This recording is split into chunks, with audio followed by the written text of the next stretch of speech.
deuxième de Borodine. Et puis tout de suite et en direct, le Libre Journal des Historiens, dirigé par Philippe Conrad. Il me reste à vous souhaiter une excellente soirée. Merci d'être à l'écoute de Radio Courtoisie. Il est 18h.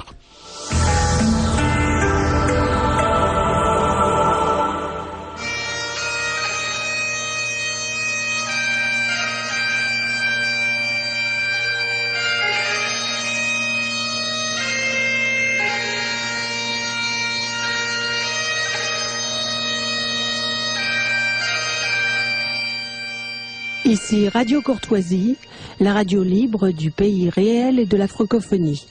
Vous écoutez le Libre Journal des Historiens, dirigé par Philippe Conrad, assisté de Nicole, diffusé en direct ce mardi 8 octobre 2013 de 18h à 21h.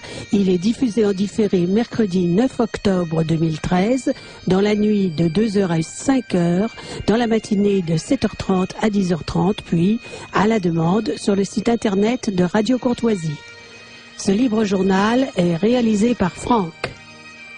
Vous pouvez intervenir au cours de cette émission par téléphone au 01 46 51 00 85, par télécopieur au 01 46 51 21 82, par courrier électronique à courtoisie@radiocourtoisie.fr. Chers auditeurs, bonsoir. Vous êtes donc à l'écoute de Radio Courtoisie, la radio libre du pays réel de la francophonie, plus précisément à l'écoute du Libre Journal des Historiens que j'ai le plaisir de présenter ce soir.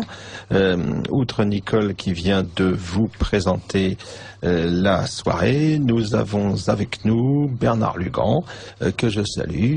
Bonsoir Philippe. Je suis très heureux, Bernard, de vous retrouver dans ces murs, puisque la dernière fois que vous y étiez, malheureusement, c'était au mois de mai, et c'est un jour que nous n'oublierons pas de sitôt, puisque c'était celui de la disparition de notre ami Dominique Vénère.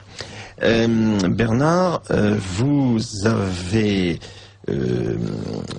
adressé à vos abonnés ces jours-ci, ces jours derniers, la dernière livraison de l'Afrique réelle, la revue que vous diffusez via Internet, une revue dans laquelle vous avez introduit un certain nombre d'articles cette fois, tout à fait intéressants et originaux, notamment à propos de la situation en Afrique orientale après les attentats de Nairobi et le raid que viennent de mettre en œuvre les Navy Seals en Somalie. Donc nous allons aborder ces questions. Et puis d'autre part, vous avez quitté vos montagnes du Lyonnais non, du Forêt. Non, je suis en terre d'Empire, les montagnes du Lyonnais sont dans le royaume de France. Pardon de cette confusion effectivement très regrettable. Vous avez donc quitté vos montagnes du Forêt pour venir nous présenter Printemps arabe, histoire d'une tragique illusion, un livre que vous venez d'éditer et dans lequel vous revenez sur les événements des 2 dernières années en Afrique du Nord, au Maghreb et en Égypte. Donc nous sommes là en pleine actualité.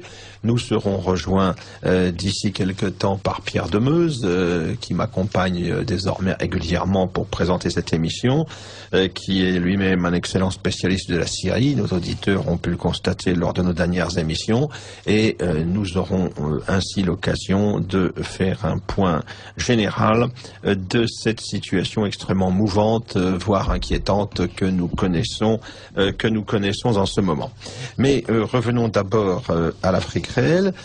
Quelques mots, peut-être, Bernard, pour présenter à nos auditeurs qui ne la connaîtraient pas cette publication, cette lettre mensuelle diffusée sur Internet et uniquement sur abonnement. Oui, c'est une revue qui a maintenant 4 ans. Le 45e numéro est sorti. En son temps, j'avais publié l'Afrique réelle papier et j'avais arrêté, c'était beaucoup trop lourd. et les contraintes étaient beaucoup trop difficiles, et j'ai recréé cette revue par Internet. Nous terminons la 3e année, nous attaquons la 4e année au mois de janvier. Donc 12 numéros par an, une revue qui fait une 20aine de pages en couleur, avec des cartes, toujours des cartes originales, des nouvelles cartes, et une revue bien entendu dans laquelle l'actualité africaine est décryptée sur la longue durée et avec un éclairage qui n'est pas du tout l'éclairage que l'on peut lire ici ou là dans les entre guillemets dans les grandes revues, dans les médias officiels. J'ai une vision donc tout à fait ethno-différentialiste de l'Afrique, et cette revue marche très bien. Et c'est une revue qui est diffusée uniquement par abonnement et qui est uniquement diffusée par Internet. Nous expliquerons tout à l'heure aux auditeurs comment se procurer cette revue. Et c'est une revue qui permet, par la forme Internet, d'avoir une liberté absolument totale, dégager des contingences de la poste, des contingences de l'imprimerie, et d'être excessivement réactive. Et les abonnés, en plus de la revue, reçoivent à l'occasion, quand l'occasion se présente, des notes d'analyse ou de synthèse importantes, que je publie, qui sont réservées aux abonnés. Je mets une partie de ces notes sur mon blog, et j'invite d'ailleurs les auditeurs de Radio Courtoisie à aller sur mon blog, parce que c'est un blog d'actualité africaine que je tiens à jour quand il se passe des choses. Et les abonnés reçoivent, en plus de la revue, des notes d'analyse. Par exemple, j'ai publié une note d'analyse importante il y a une quinzaine de jours pour expliquer les dessous de l'affaire de Nairobi. Au moment des affaires du Mali, j'ai publié des notes fort importantes qui donnaient un éclairage totalement différent de ce qui était donné dans les médias officiels, parce que, bien entendu, je suis assez bien renseigné sur ce qui se passe ici ou là. Et je fais donc profiter mes abonnés de ces informations. Et vous venez d'adresser à vos abonnés une note concernant le naufrage du navire d'immigrants au large de Lampedusa, en rappelant très précisément que cette situation a une origine bien précise. C'est l'intervention assez calamiteuse de messieurs Bernard-Henri Lévy et Sarkozy en Libye, quoi. Qu'on pense du colonel Kadhafi, qui n'est pas un personnage éminemment sympathique. Il est clair que les retombées, les conséquences de cette opération présentée comme parfaitement réussie dans la durée se révèlent carrément catastrophiques. Je pense que nous allons aborder ce problème en détail tout à l'heure.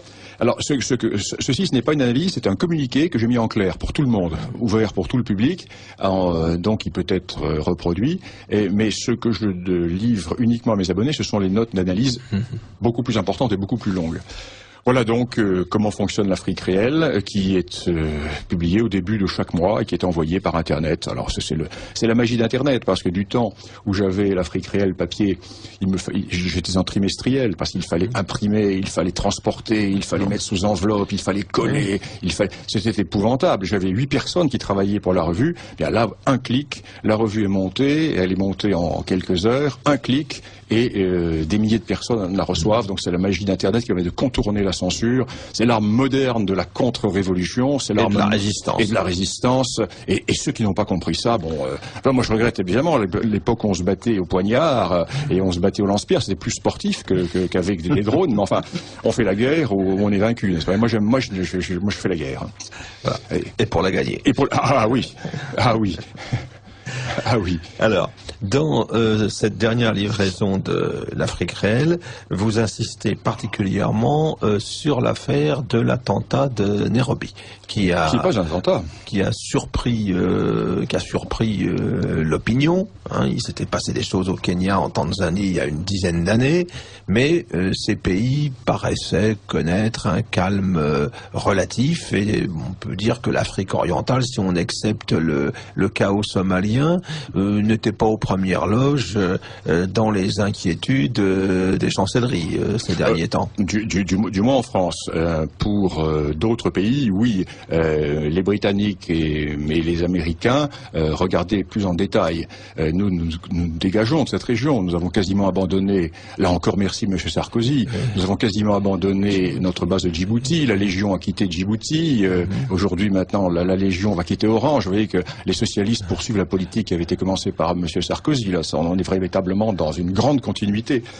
C'est important de le dire pour les naïfs, n'est-ce pas?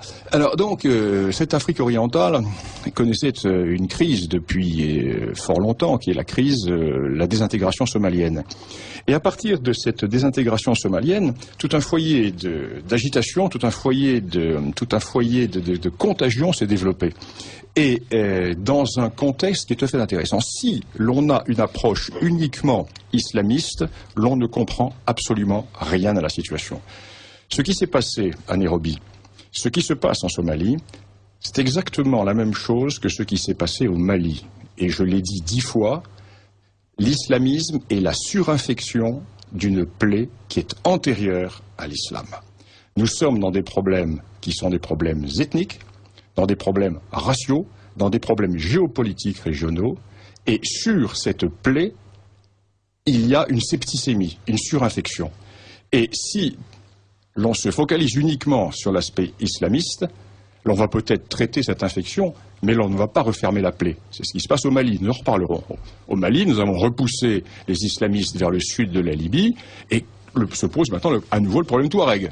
Parce que le fond du problème, c'est le problème Touareg. On retombe sur le problème ethnique. Alors en Somalie, que s'est-il passé? Il s'est passé qu'il y a la communauté internationale qui a été vaincue en Somalie. L'intervention américaine a été une catastrophe. La seule partie de la Somalie dans laquelle l'intervention a réussi, c'est la zone dans laquelle étaient les Français, dans l'extrême nord de la Somalie. Pourquoi? Parce que nous étions à Djibouti à l'époque, parce que nous connaissions les populations, nous étions en terrain de connaissance. Dans la zone française, ça s'est fort bien passé. Mais dans la zone américaine, c'était une catastrophe. Les Américains se sont retirés, l'ONU a pris le relais, il a fallu faire un débarquement pour dégager les gens de l'ONU, et finalement, ce sont des troupes africaines qui sont venues intervenir, et parmi ces troupes africaines, les troupes de la région, pour essayer de contenir cette contagion. Alors des troupes qui venaient d'Éthiopie, des troupes qui venaient d'Ouganda, des troupes qui venaient du Kenya. Parce que l'arrière-plan de cette question somalienne est une question qui se comprend très bien si on a une carte. Et dans l'Afrique réelle de ce mois-ci, je publie plusieurs cartes qui expliquent bien la situation. Vous avez le pays dominant de la région, c'est l'Éthiopie. L'Éthiopie, qui a toujours été, quand elle était forte, un peu le gendarme, entre guillemets. L'image n'est pas bonne, mais disons, le gendarme de la Corne de l'Afrique. Et l'Éthiopie, à travers son histoire millénaire, a toujours connu deux phases. Soit une phase d'expansion, et dans la phase d'expansion, l'Éthiopie contrôlait ses périphéries et le débouché sur la mer. Et dans les phases de rétractation, l'Éthiopie se repliait sur son plateau central Amhara et tigréen, et toutes ses périphéries étaient en ébullition. Nous sommes dans une phase de reconstruction de l'État éthiopien. L'Éthiopie renaît à l'heure actuelle, et cette renaissance éthiopienne ne peut pas passer sans un débouché sur la mer. Or, quel est le grand pays, le pays rival qui craint l'Éthiopie? C'est l'Érythrée. L'Érythrée, qui est un ancien territoire éthiopien, qui a une façade maritime sur la mer Rouge, et l'Érythrée, qui a très peur de l'Éthiopie, parce que l'Érythrée, c'est quelques millions d'habitants, l'Éthiopie, c'est 70 millions, 80 millions d'habitants, et l'Érythrée sait très bien qu'un jour ou l'autre, l'Éthiopie va perdre patience et va récupérer le port d'Assab, ou va essayer, à l'occasion d'une guerre qui éclatera inéluctablement, de récupérer une partie du littoral. Et pour le moment, l'Éthiopie dépend du port de Djibouti, mais le port de Djibouti, c'est un port qui est fragile, parce que le port de Djibouti est sur une ligne de fracture à la fois géologique, et une ligne de fracture entre les populations Afar au nord, et Issa, donc Somalie, au sud. Or, les Afars vivent essentiellement en Érythrée. Et le gouvernement érythréen alimente toutes les dissidences éthiopiennes, de façon à affaiblir l'Éthiopie. Et l'Éthiopie veut s'ouvrir une route sur la mer. Pour le moment, l'Éthiopie a un couloir vers le Somaliland, qui n'est pas un État indépendant, mais qui est quasiment indépendant, mais c'est en zone Somalie toujours. Donc c'est fragile, n'est-ce pas? Et l'Éthiopie a donc passé un accord avec le Kenya pour ouvrir un corridor pétrolier, ferroviaire, routier et informatique qui déboucherait à Lamu, c'est-à-dire au nord de Mombasa, pas très loin de la frontière somalienne. Alors ceci est important. À cette volonté-là vient s'ajouter la volonté du Sud-Soudan. L'indépendance du Sud-Soudan, il y a 1 an et 2 ans, a changé complètement la donne régionale. Parce que le Sud-Soudan vient renforcer, j'allais dire, entre guillemets, le front chrétien. Parce que l'Éthiopie est un pays chrétien. Le Kenya est un pays chrétien. L'Ouganda est un pays chrétien. La Tanzanie est un pays chrétien, en dehors du littoral et de Zanzibar. Donc il y a une convergence d'intérêts entre ces pays, car qu'on le veuille ou non, il y a également cette question religieuse qui se pose. Et le Sud-Soudan est totalement enclavé. Et le Sud-Soudan dépend complètement du pipeline du Nord-Soudan pour exporter son pétrole. Et le Nord-Soudan, qui a perdu le Sud-Soudan, a perdu 60% de son pétrole. Et le Nord-Soudan s'est dit, comme le pétrole du Sud-Soudan ne peut s'exporter que par le Nord-Soudan, nous allons perdre certes la production, mais nous allons récupérer une partie en royalty de droit de passage de ce pétrole du Sud-Soudan par le pipeline de Khartoum et qui aboutit à Swakim sur la mer Rouge, disons à Port-Soudan. En plus de cela, l'Ouganda a d'énormes productions de pétrole dans la région du lac Albert. L'Ouganda est également enclavé. Donc 3 pays, Éthiopie, Sud-Soudan et Ouganda, qui ont besoin d'un accès à la mer. Cet accès à la mer, l'idée de cet accès à la mer, c'est donné par les Asiatiques, par les Japonais et par les Chinois, qui, eux, ont intérêt à voir converger tout ce pétrole face à l'Asie. Jusqu'à présent, il faut aller dans la mer Rouge le chercher, à Port-Soudan. Tandis que si un terminal arrivait au nord de Mombasa, ça permettrait d'avoir une ouverture directement sur l'Inde, sur la Chine, sur l'Indonésie, sur le Japon, etc. Donc, un projet a été signé, un projet d'un corridor qui partirait de Lamu, corridor de 200 mètres de large, autoroute, voie ferrée, fibre optique, aéroport tout le long, et cette autoroute partirait dans 3 directions, partirait de Lamu, traverserait le nord du Kenya, une branche Éthiopie, une branche Sud-Soudan, une branche Ouganda, lac Albert. Ce projet est mortel pour 2 pays. Il est mortel pour l'Érythrée, car si ce projet se fait, l'Érythrée n'a plus aucun moyen de chantage sur l'Éthiopie. Parce que le moyen de chantage qu'a l'Érythrée sur l'Éthiopie, c'est de dire « nous allons vous embêter sur l'axe de Djibouti pour vos exportations ». Et à ce moment-là, l'Éthiopie se retrouve quasiment asphyxiée. Et c'est mortel pour le Nord-Soudan, surtout dans le contexte actuel où l'on voit que le Nord-Soudan est au bord de la révolution, parce qu'il y a une crise économique terrible au Nord-Soudan, en plus de la crise politique. Et si le Sud-Soudan exporte son pétrole par ce corridor de Lamu et non plus par le Nord, c'est mortel pour l'économie du Soudan. Or, il se trouve que les shebabs somaliens sont aidés par 2 pays. Je ne parle pas de l'Arabie Saoudite et du Qatar, je parle dans la zone 2 pays, l'Érythrée et le Nord-Soudan. Alors, je ne dis pas que c'est l'Érythrée et le Nord-Soudan qui ont organisé l'attentat. Il est bien évident que ce sont les shebabs et les islamistes, mais cet attentat profite à qui? À qui profite le crime? Parce que ce projet-là est mis en suspens. Il est mis en suspens, tout simplement, en dépit des contrats qui ont été signés, tout simplement parce que les shebabs ont montré que s'ils peuvent frapper au cœur de Nairobi, alors ce pipeline, cette autoroute, cette voie ferrée, qui vont passer en limite, presque en limite de la zone Somalie, et en tout cas dans la zone peuplée par les Somalis, car tout le nord du Kenya est peuplé par des Somalis, peut être facilement coupé. Ce qui fait qu'à l'heure actuelle, les investisseurs asiatiques qui étaient partis sur ce projet sont en train de réfléchir. Et tout ça, c'est du temps gagné pour le Nord-Soudan, du temps gagné pour l'Érythrée. Voilà le vrai contexte. Le reste, c'est de l'habillage. Le reste, c'est c'est de l'émotionnel. Le reste, c'est du factuel. Les grandes tendances sont là. Vous écoutez Radio Courtoisie, le libre journal des historiens, dirigé par Philippe Conrad, et nous recevons Bernard Lugan qui nous parle de l'actualité africaine. Alors, cette question somalienne, son origine, il faut le rappeler aussi, ça a été la fin du régime de Siad Barre. Alors, le régime de Siad Barre, là encore, nous sommes... Revenir un petit peu voilà, sur cette histoire. Alors, là encore, la démocratie a créé des ravages. La démocratie en Afrique crée ravage sur ravage. Les droits de l'homme en Afrique sont assassins pour l'Afrique. Au nom des droits de l'homme, nous avons versé Kadhafi, aujourd'hui nous avons l'anarchie libyenne, nous en parlerons tout à l'heure. Au nom des droits de l'homme, nous avons applaudi au renversement de Siad Barre en Somalie. Alors Siad Barre, évidemment, c'était pas Sœur Emmanuel, hein, c'est certain.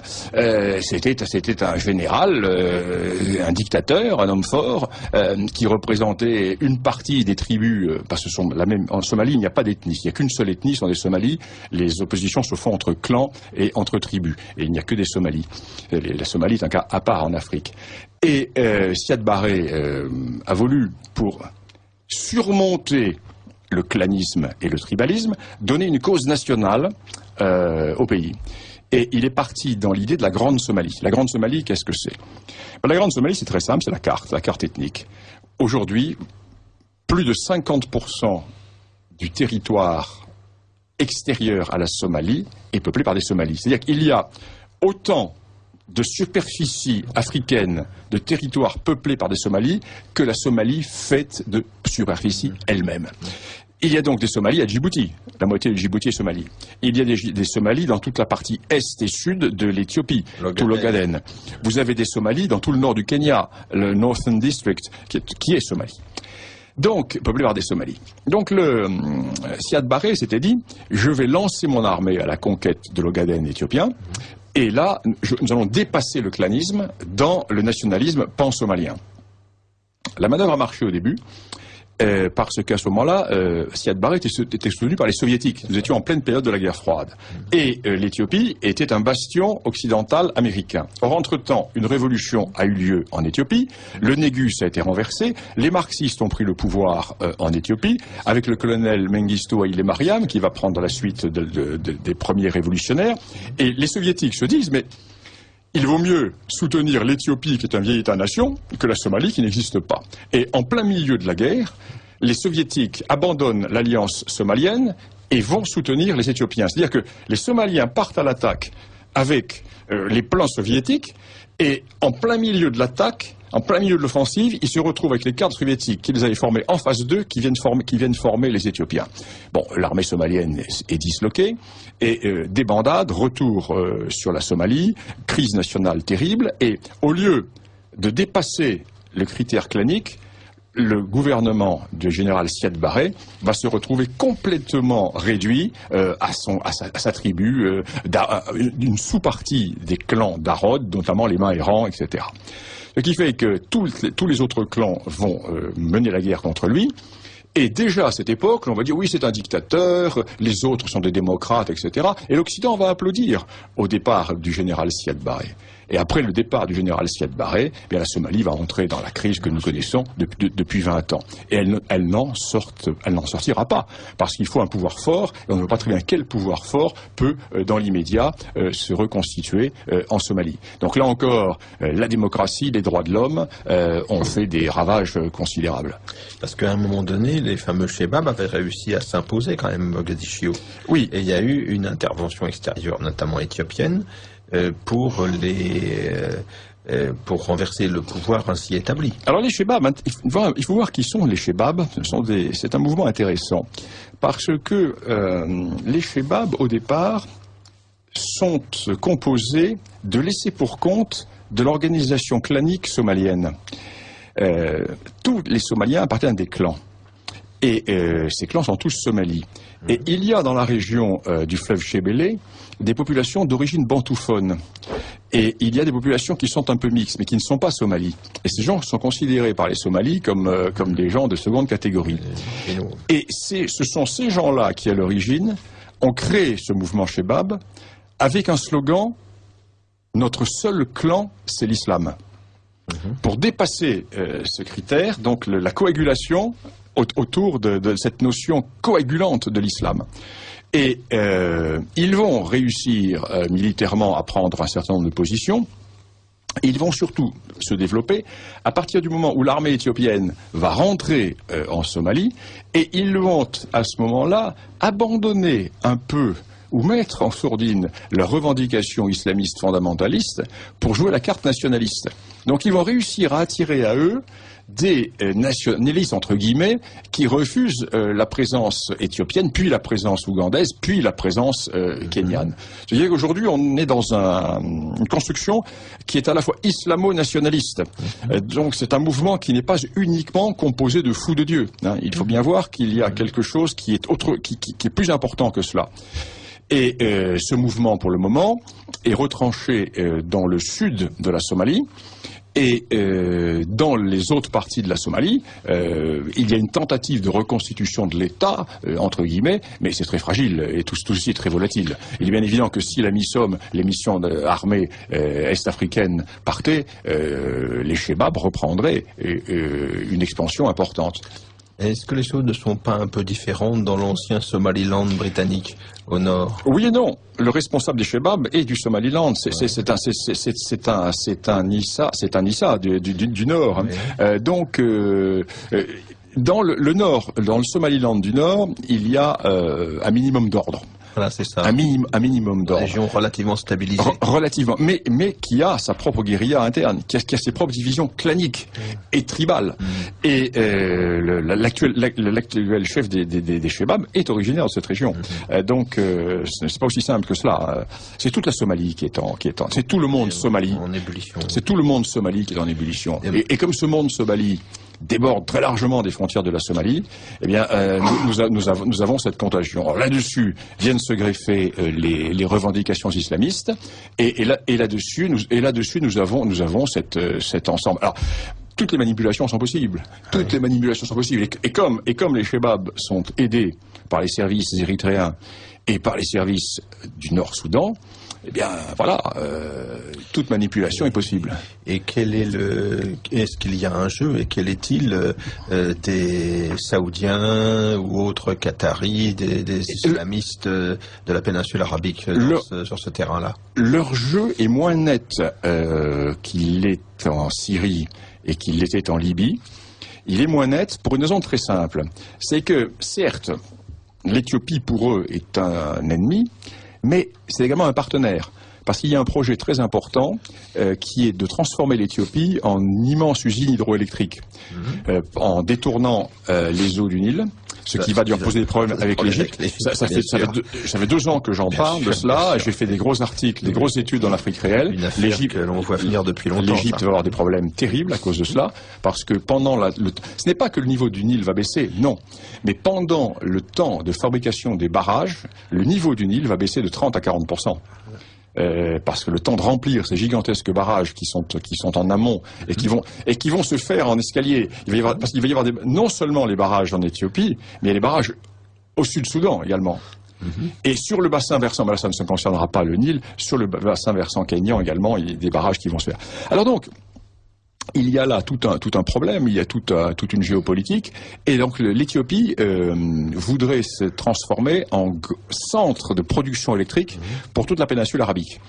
Donc l'Arabie Saoudite n'a pas intérêt à trop déstabiliser, parce que l'Arabie Saoudite se met déjà dans l'optique de l'après-pétrole, dans l'optique d'une évolution, d'une diversification, et a besoin de cette électricité pour ses projets parce que c'est évident que la géopolitique du pétrole elle change en ce moment, elle change sous nos yeux. Et avec des accords aussi en matière de développement agricole, j'imagine, oui, alors, de l'Éthiopie, du Sud-Soudan. Alors en plus de cela, l'Éthiopie a vendu des terres à des sociétés arabes et koweïtiennes et qataries pour des mises en valeur. C'est un échec. C'est un échec parce que sur les 72 projets, il n'y en a que 4 qui marchent pour le moment, et il y a eu véritablement des affaires, une bulle qui s'est passée, il y a eu un problème, et donc l'Éthiopie a décidé la semaine dernière de changer sa législation et de ne plus attribuer des immensités territoriales. L'Éthiopie revient là-dessus, c'est tout nouveau, hein, c'est en cours, il y a eu des problèmes qui se sont posés là-dessus. Mais il y a donc un partenariat, ce qui fait qu'il n'y a pas ce système d'engagement aussi direct. C'est plutôt l'Érythrée et le Nord-Soudan qui dans l'affaire sont très engagés. Et quels sont les liens de cet espace Somalie avec le Yémen, de l'autre côté du détroit de Bab el-Mandeb? Alors, il y a des liens avec le terrorisme. Alors, c'est dans ce sens-là que l'Arabie Saoudite est également concernée, parce que les rébellions du Nord-Yémen et donc du sud de l'Arabie, sont excessivement proches des Chebabs. Ce qui fait que les Saoudiens n'ont pas intérêt à laisser trop développer le monde. Il y a tout un système de contre-front, de front renversé, qui fait que nous ne sommes pas du tout dans la logique de la Syrie ou dans la logique de la Libye, avec intervention très claire du Qatar et de l'Arabie Saoudite. Voilà pour l'Arabie Saoudite. Pour le Qatar, je n'ai pas d'informations. Je ne sais pas, parce que le Qatar, on ne sait jamais ce que va faire le Qatar. En ce moment, ils se calment un petit peu. Et le Qatar, effectivement, semble un petit peu sur le oui, ils sont un petit peu, la grenouille qui veut se faire aussi gros que le bœuf. Ils ont essuyé quelques échecs assez cinglants. Oui, et puis là, ils ont quand même défié le grand frère saoudien, et le grand frère saoudien n'a pas apprécié. Mais c'est un autre terrain, je ne m'engage pas là-dessus parce que ce n'est pas mon terrain de recherche, donc je n'ai pas d'éléments comme pour le domaine africain. Alors donc ces diverses informations que vous nous donnez, nos auditeurs pourront les retrouver dans l'Afrique réelle en s'abonnant donc à cette revue diffusée exclusivement sur Internet. Il faut s'abonner. Comment écoutez, pour s'abonner, c'est très simple, soit par Internet. Alors, il suffit d'aller sur le site suivant, www.bernard-lugan.com, www.bernard-lugan.com, et tout est expliqué, ou bien par la poste, en envoyant un chèque de 35 € pour les 12 numéros. Et le numéro, bien entendu, d'Internet, parce que si vous n'avez pas Internet, vous ne recevrez pas la revue, c'est distribué par Internet. Alors, à Lugan, Bernard Lugan, boîte postale 45, 42 360, à Panissières, P-A-N-I-2-S-I-E-R-E-S, Panissières, qui est la capitale de la cravate, mon cher Philippe, vous ne le saviez pas. Et qui est dans les monts du Forêt. Et dans les monts du Forêt, presque en limite, mais toujours dans les monts du Forêt. Je le sais. Panissières. Je le sais depuis tout à l'heure. Voilà. P-A-N, oui, dans la Loire et dans la Loire, on m'a fait sentir qu'il y avait là une ignorance très coupable. Nous sommes dans la Loire et pas dans le Rhône. Voilà. P-A-N-I-2-S-I-E-R-E-S, avec un chèque de 35 €, ou bien s'abonner par Internet et PayPal, c'est encore plus simple. Alors dans ce numéro, je traite également d'un point important qui est le Mali. Le Mali, après la visite de François Hollande. Alors François Hollande est arrivé au Mali, a déclaré nous avons gagné la guerre. Oui, d'accord. Notre président allait peut-être un peu vite en besogne là, parce que certes, militairement, l'opération Serval fut une très belle réussite. Et les militaires ont montré la faculté de réactivité de l'armée française et la faculté d'adaptation. Mais le problème qui s'est passé au Mali, c'est que les islamistes ont été repoussés. On peut dire que la moitié a été liquidé. D'après les chiffres donnés par le général Barrera, qui était le chef de l'opération, il y a eu plusieurs centaines d'islamistes qui ont été tués dans le nord, donne le chiffre de 600. Mais comme l'on évaluait à 1400 ou 1500 les combattants, donc il y en a encore la moitié qui a survécu. Quelques-uns sont restés sur place ou sont revenus, sont fondus dans la population, mais la grande majorité est partie. Et est partie où? Elle est partie dans le sud de la Libye. Et tout le sud de la Libye est devenu un véritable Libistan. Et l'on assiste à l'heure actuelle à une résurgence des actions islamistes, avec les attentats suicides à Tombouctou, avec des attentats contre les forces maliennes, et nos forces ne sont pas à l'abri d'une embuscade. Et ce que préparent les islamistes à l'heure actuelle, c'est une embuscade sur des véhicules qui vont être isolés, ou sur un campement qui sera mal gardé. Ils sont sur le coup d'une embuscade, et la zone qui est dangereuse, c'est la zone qui est située à l'est de Tombouctou, vers la frontière du Niger, dans toute cette zone où les dunes ne sont pas des dunes de sable, mais sont des dunes à épineux, et qui sont excessivement propices aux embuscades. Je connais un peu cette zone parce que j'ai un peu chassé dans la région, je la connais bien, et c'est une zone qui était une zone... Moi, si j'avais des embuscades à faire, je les tendrais dans cette région-là. Et il faut faire très attention, parce qu'ils sont là, ils dorment, et ils cherchent un coup. Et ils cherchent un coup, faire 7-8 victimes parmi les troupes françaises. Voilà. Donc il faut faire...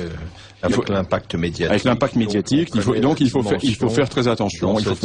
Il faut faire très attention avec notamment les relèves qui vont arriver, avec les moments des relèves, les unités qui vont découvrir le terrain, c'est important. Et leur stratégie est très claire. Ils ont des commandos qui sont sur place et qui attendent pour essayer de créer un impact. Alors ça, c'est le premier problème. Mais l'essentiel de ces djihadistes se trouve dans le sud de la Libye, avec un objectif qui est très clair, qui est d'intervenir sur deux pays, sur le Niger et sur le Tchad. Alors, le Tchad, pour le moment, ne pose pas de problème, parce qu'il y a un homme fort qui est là, et qui est à la fois un guerrier et un politique tout à fait exceptionnel, qui est le président Idriss Déby. Bon, le président Idriss Déby n'a avec lui que peu de monde vraiment militairement fiable. C'est un Zahawa, le président Idriss Déby, les Zahawa qui ont constitué l'essentiel des cadres de toutes les guérillas du Nord. Il y avait les Toubous, bien sûr, rivaux des Zahawa, mais quand les Toubous et les Zahawa étaient ensemble, c'était les Zahawa qui commandaient. Et les Zahawa représentent 3% de la population du Tchad, donc c'est un tout petit noyau. En plus, ils sont divisés en deux.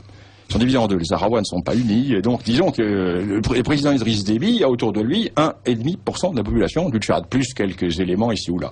Et les troupes qui se sont bien battues, à l'africaine, hein, c'est-à-dire qu'ils ont eu des pertes parce qu'ils sont montés à l'assaut avec panache, on se plie pas devant les balles, car si on se plie devant les balles, on va se faire mépriser en retournant au village. Pendant l'opération Serval. Voilà. Donc, ils ont perdu du monde. Mais ils ont été parfaits, ils ont une très bonne troupe, et ce n'est pas l'armée tchadienne qui était là, c'était la garde Zahawa du président Déby. Donc, tout ça est fragile, n'est-ce pas? Imaginons que le président Déby ait un accident de voiture, un accident d'avion, que se passe-t-il? C'est la guerre au Tchad tout de suite, parce que les Toubous vont vouloir reprendre le pouvoir sur les Zahawa. Comme les Toubous sont à cheval sur la Libye, et en Libye, ils ont des problèmes avec les Arabes du Nord, donc la contagion est là, contagion qui se fait immédiatement avec le Soudan, avec le Darfour, et avec la RCA. Et avec les RCA, parce que nous avons là un cocktail. Alors, c'est à ce moment-là, bien entendu, que les cerveaux haineux du Parti socialiste détruisent l'armée française, bien entendu. Au moment où nous allons avoir le plus besoin, nous allons avoir besoin d'une marine. Nous allons avoir besoin d'une marine pour garder nos côtes. On détruit. On va avoir besoin d'unités d'intervention. Et on va avoir besoin vraiment d'unités de relève, parce que si l'armée française se réduit à être uniquement le COS, ce n'est plus une armée à ce moment-là. Et nous allons avoir besoin d'armée de relève, de faire 2-3 opérations, parce qu'il n'est pas impossible, dans les 4 ou 5 ans qui viennent, que nous soyons obligés de faire une opération type Serval multipliée par 3 ou par 4. Oui, parce que si nous devons intervenir au Tchad, ce ne sont pas les effectifs de Serval qui seront nécessaires. Quand nous intervenions au Tchad, à l'époque de Giscard d'Estaing, c'était très simple, parce qu'il y avait un front au nord qui était très clair, soutenu par la Libye, et puis nous étions tranquilles sur les flancs. Tandis que là, c'est un nuage, donc il va falloir occuper le terrain. Ce ne sont pas des raids qu'on va lancer, ça va être du raid et de l'occupation de terrain, du quadrillage de terrain. Et mais c'est pas avec une armée vous me direz, armée de 100 000 hommes, pays occupé. Hein. Nous sommes bien un pays occupé avec une armée de 100 000 hommes. Nous sommes occupés par l'idéologie socialiste et nous avons une armée de 100 000 hommes, armée d'armistice. Et donc voilà. On n'a pas conclu l'armistice avec le socialisme. Voilà. Alors donc c'est très important, très important. Il va donc y avoir des fronts s'ouvrent partout. Tout l'arc sahélien, disons du Mali jusqu'à Djibouti, nous avons des conflits, avec en plus des contagions vers le sud, vers les RCA et vers le nord. Et comme personne d'autre que la France ne peut y aller, ce ne sont pas les Italiens qui vont y aller, ce ne sont pas les Hollandais, ce ne sont pas les Anglais. Donc la seule armée opérationnelle sur zone, c'est l'armée française. Et cette armée française se voit détruite. On est en train de la démolir. Pour pouvoir installer des populations allogènes dans nos banlieues. Donc, et pour les programmes sociaux. Donc on choisit le principe d'aider le coucou et l'on détruit notre propre défense. Alors que nous allons devoir, et là, je le dis bien pour les auditeurs de Radio Courtoisie, parce que certains me disent oui, mais l'Afrique c'est loin. Non. L'Afrique ce n'est pas loin.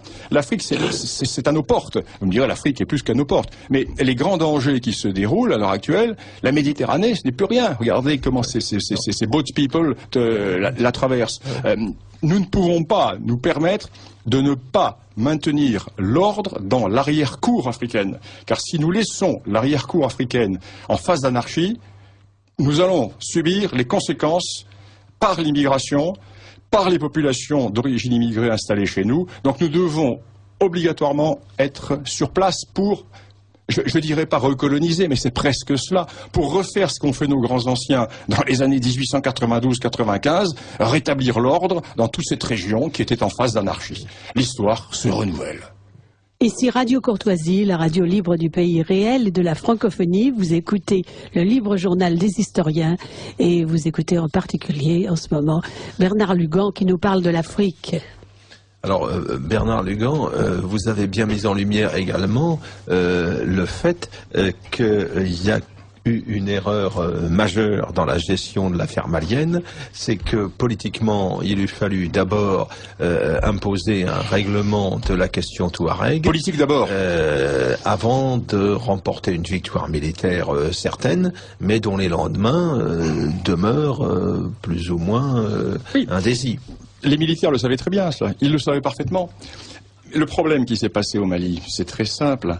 Le problème, c'est que le phénomène musulman et islamiste, je l'ai dit, c'est la surinfection de la plaie.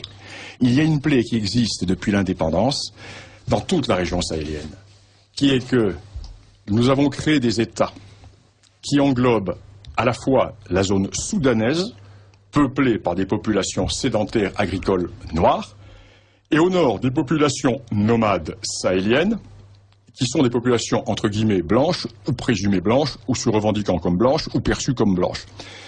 Et ces populations ne veulent pas être soumises aux populations du Sud. Or, dans le système démocratique, car comme je le dis souvent, qu'est-ce que la démocratie en Afrique? C'est de l'ethno-mathématique. Ce sont les plus nombreux qui l'emportent. Or, ces populations du Nord sont infiniment moins nombreuses que les populations du Sud. Ce qui fait que chaque fois que M. Fabius, par exemple, nous dit « on va faire des élections en Afrique », mais pas du tout. Parce que les élections, c'est le sondage ethnique grandeur nature qui, chaque fois, enferme les minorités sous le pouvoir des majorités. Or, la guerre du Mali a éclaté pourquoi? Comme la guerre du Tchad, d'ailleurs, à l'époque. Comme la guerre du Niger, à l'époque. Toujours pour la même raison. Les nordistes, qui sont moins nombreux, et qui ont une tradition guerrière, ne veulent pas être dominés par ceux qu'ils dominaient avant l'arrivée des Blancs, avant la colonisation. Mais nous sommes des universalistes, tous les hommes sont frères, donc votons, et une majorité se dégagera. Mais c'est une notion, ça, d'idéologue complètement coupée des réalités, comme le sont nos hommes politiques. Pas uniquement les socialistes, parce que la pseudo-droite nous a habitués à ce genre de choses également. Alors donc nous sommes là face à une plaie, je l'ai dit, et sur cette plaie, il y a eu une infection islamiste. L'opération Serval a détruit l'infection, mais la plaie est toujours là. Et elle s'est réveillée, la plaie, car l'autre jour, à Kidal, les Touaregs du MNLA se sont opposés à l'armée malienne. Cette armée malienne qui n'est remontée dans le nord que parce qu'il y avait l'armée française. Si l'armée française n'était pas venue, mais les Touaregs arrivaient à Bamako. Ils arrivaient à Bamako. Bon, les Touaregs et les islamistes, parce qu'ils se sont battus entre eux. Bon, et là nous sommes effectivement demain le Toubab, demain l'armée française s'en va. Ben, les Touaregs reprennent toute la boucle du Niger. C'est bien évident. Les Touaregs. Mais attention, il n'y a pas que des Touaregs dans la région.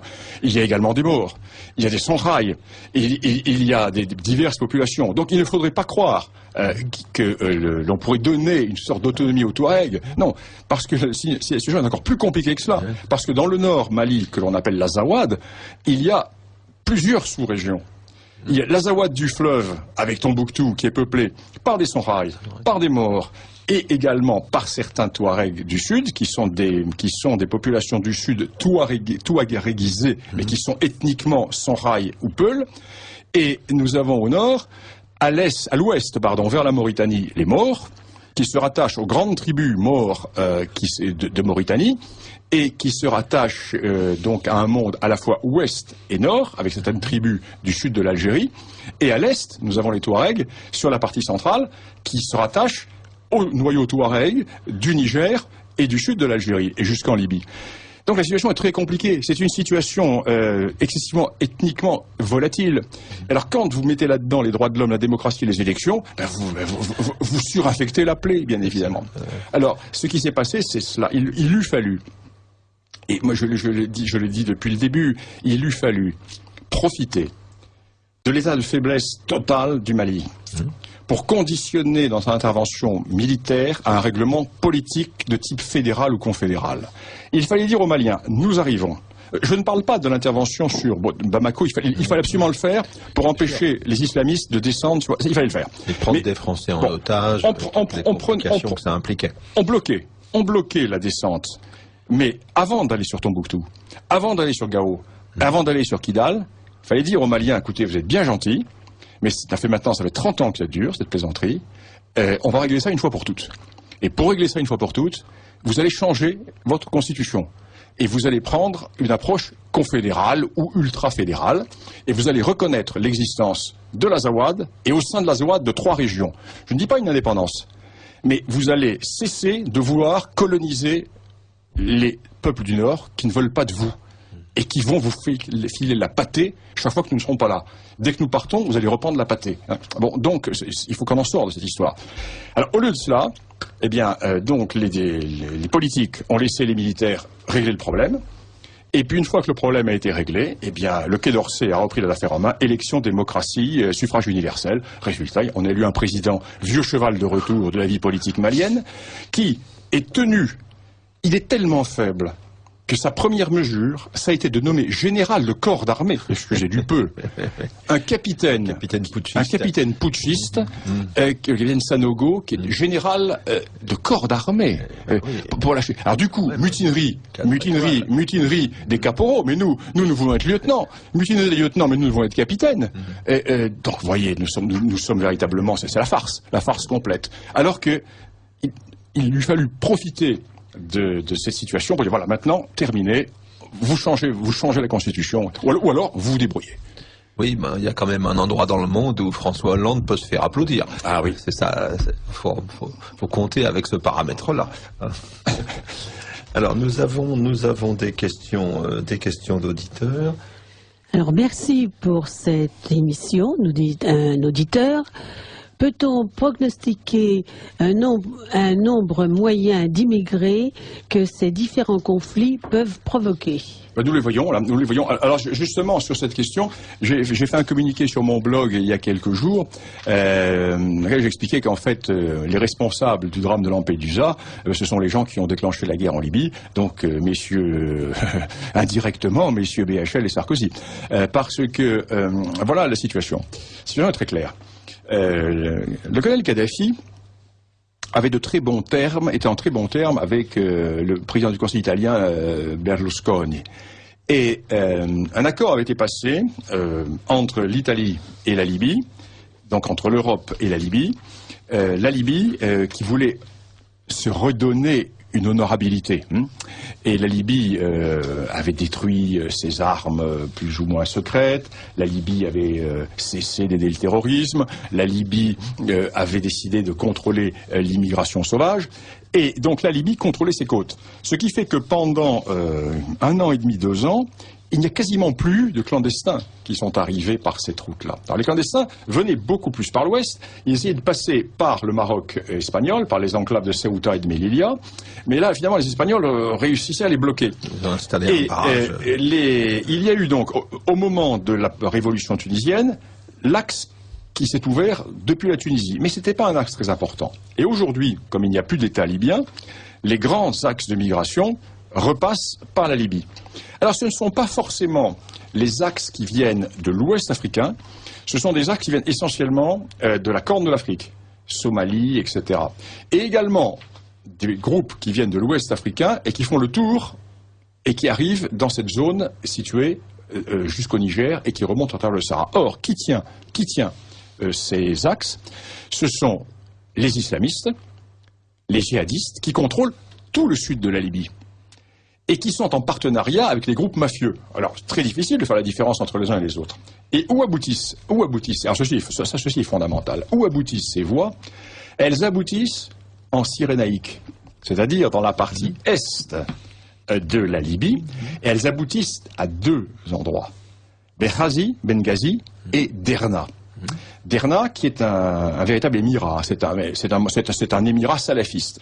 Or, si nous reprenons l'histoire de ces 4 dernières années, et même de ces 3 dernières années, où a éclaté la révolte libyenne? Elle a éclaté à Derna et à Benghazi. Pourquoi a-t-elle éclaté à Derna et à Benghazi? Il y a bien sûr l'irrédentisme de la Cyrénaïque, mais il y a surtout 2 choses. Il y a que cette région avait des groupes fondamentalistes islamistes, à Derna et dans le Djebel Agdar, qui est à l'arrière de Benghazi, et les troupes, l'armée de Kadhafi, les avaient vraiment liquidés. Donc, les groupes qui restaient ont été les premiers à se soulever avec les groupes mafieux. Car Kadhafi, en luttant contre les islamistes et en luttant contre les groupes mafieux, s'était fait 2 groupes d'ennemis mortels. Parce que les groupes mafieux qui tiraient tout leur revenu du trafic des esclaves, car c'est un trafic d'esclaves, avec Lampedusa, avec l'Europe, avaient perdu leur revenu. Donc ils se sont levés, les premiers, c'était le noyau dur, le premier noyau de soulèvement contre Kadhafi en Cyrénaïque. Et aujourd'hui... Je croyais que c'était l'opposition démocratique chère à M. Bernard-Henri Lévy. Oui, et qui lisait Rousseau tous les matins. Ben voilà, oui. Et Montesquieu.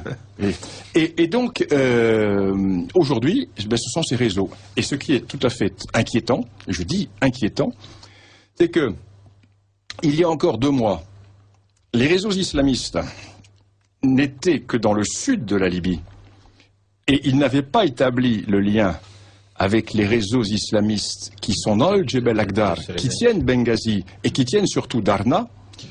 Aujourd'hui, il y a un continuum qui part du nord du Nigeria, qui débouche sur le Niger, par l'apparentement ethnique Hausa, et qui remonte vers la Libye, et qui arrive sur la Méditerranée. Donc, nous avons, si vous le voulez, à quelques centaines de kilomètres de nos côtes, nous avons des Émirats islamistes qui sont là. Et François Hollande détruit la marine française et détruit l'armée française.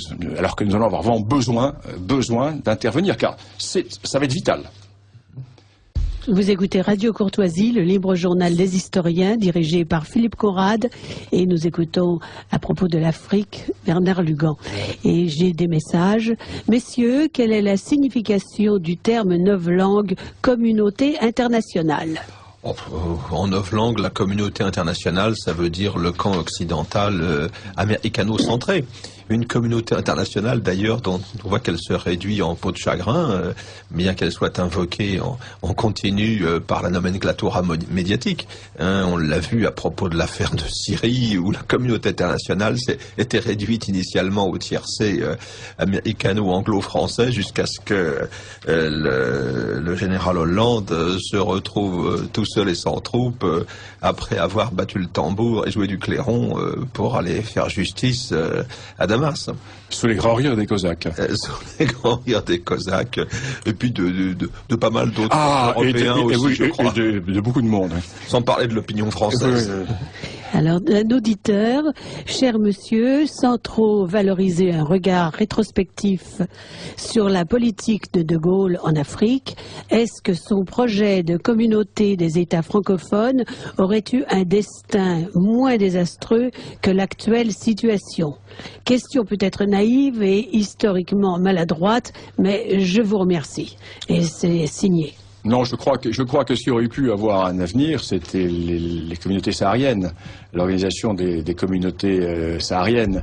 Quand De Gaulle avait voulu créer cette organisation autour du Sahara, qui aurait permis au Sahara de rester dans l'orbite française, avec un certain nombre de populations autour. Et puis à partir du moment où, pour des raisons X et Y, là n'est pas la question, De Gaulle a décidé d'abandonner cette politique, bien toute cette vision s'est délitée, jusqu'à ce que Kadhafi la reprenne, d'une certaine mesure.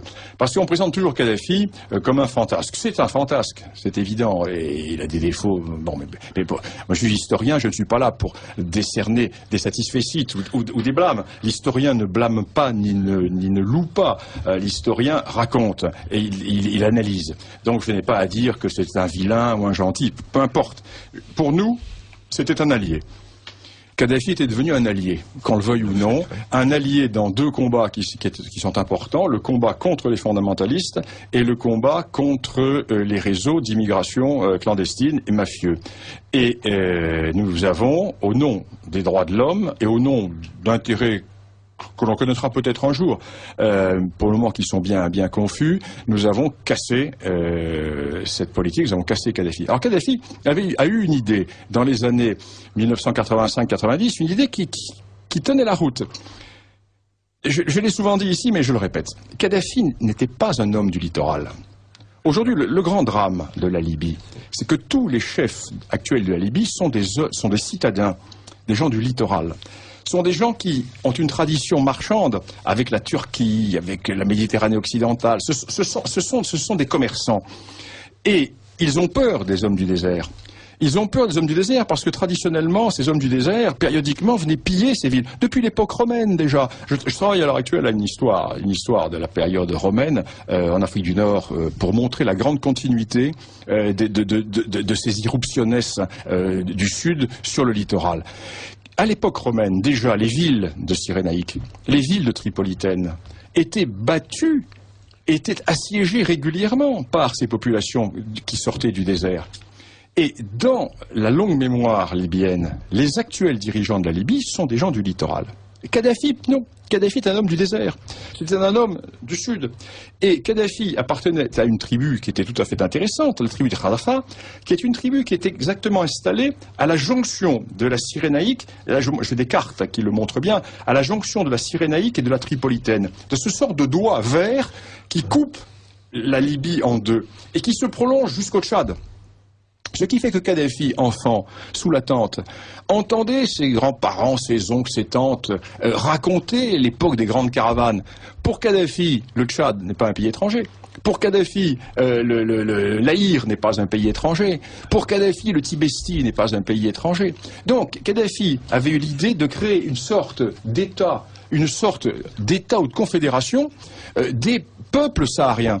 Et c'est à ce moment-là que Kadhafi a essayé de rassembler d'amener à lui les Toubous, les Touaregs, les diverses populations. Et c'est à ce moment-là qu'il s'est lancé dans cette politique impérialiste que nous avons d'ailleurs combattue au nom de la déstabilisation quand nous défendions nos alliés sudistes au Tchad contre les Redzous nordistes. Donc on revient toujours au même problème, le problème ethnique qui est vraiment cela.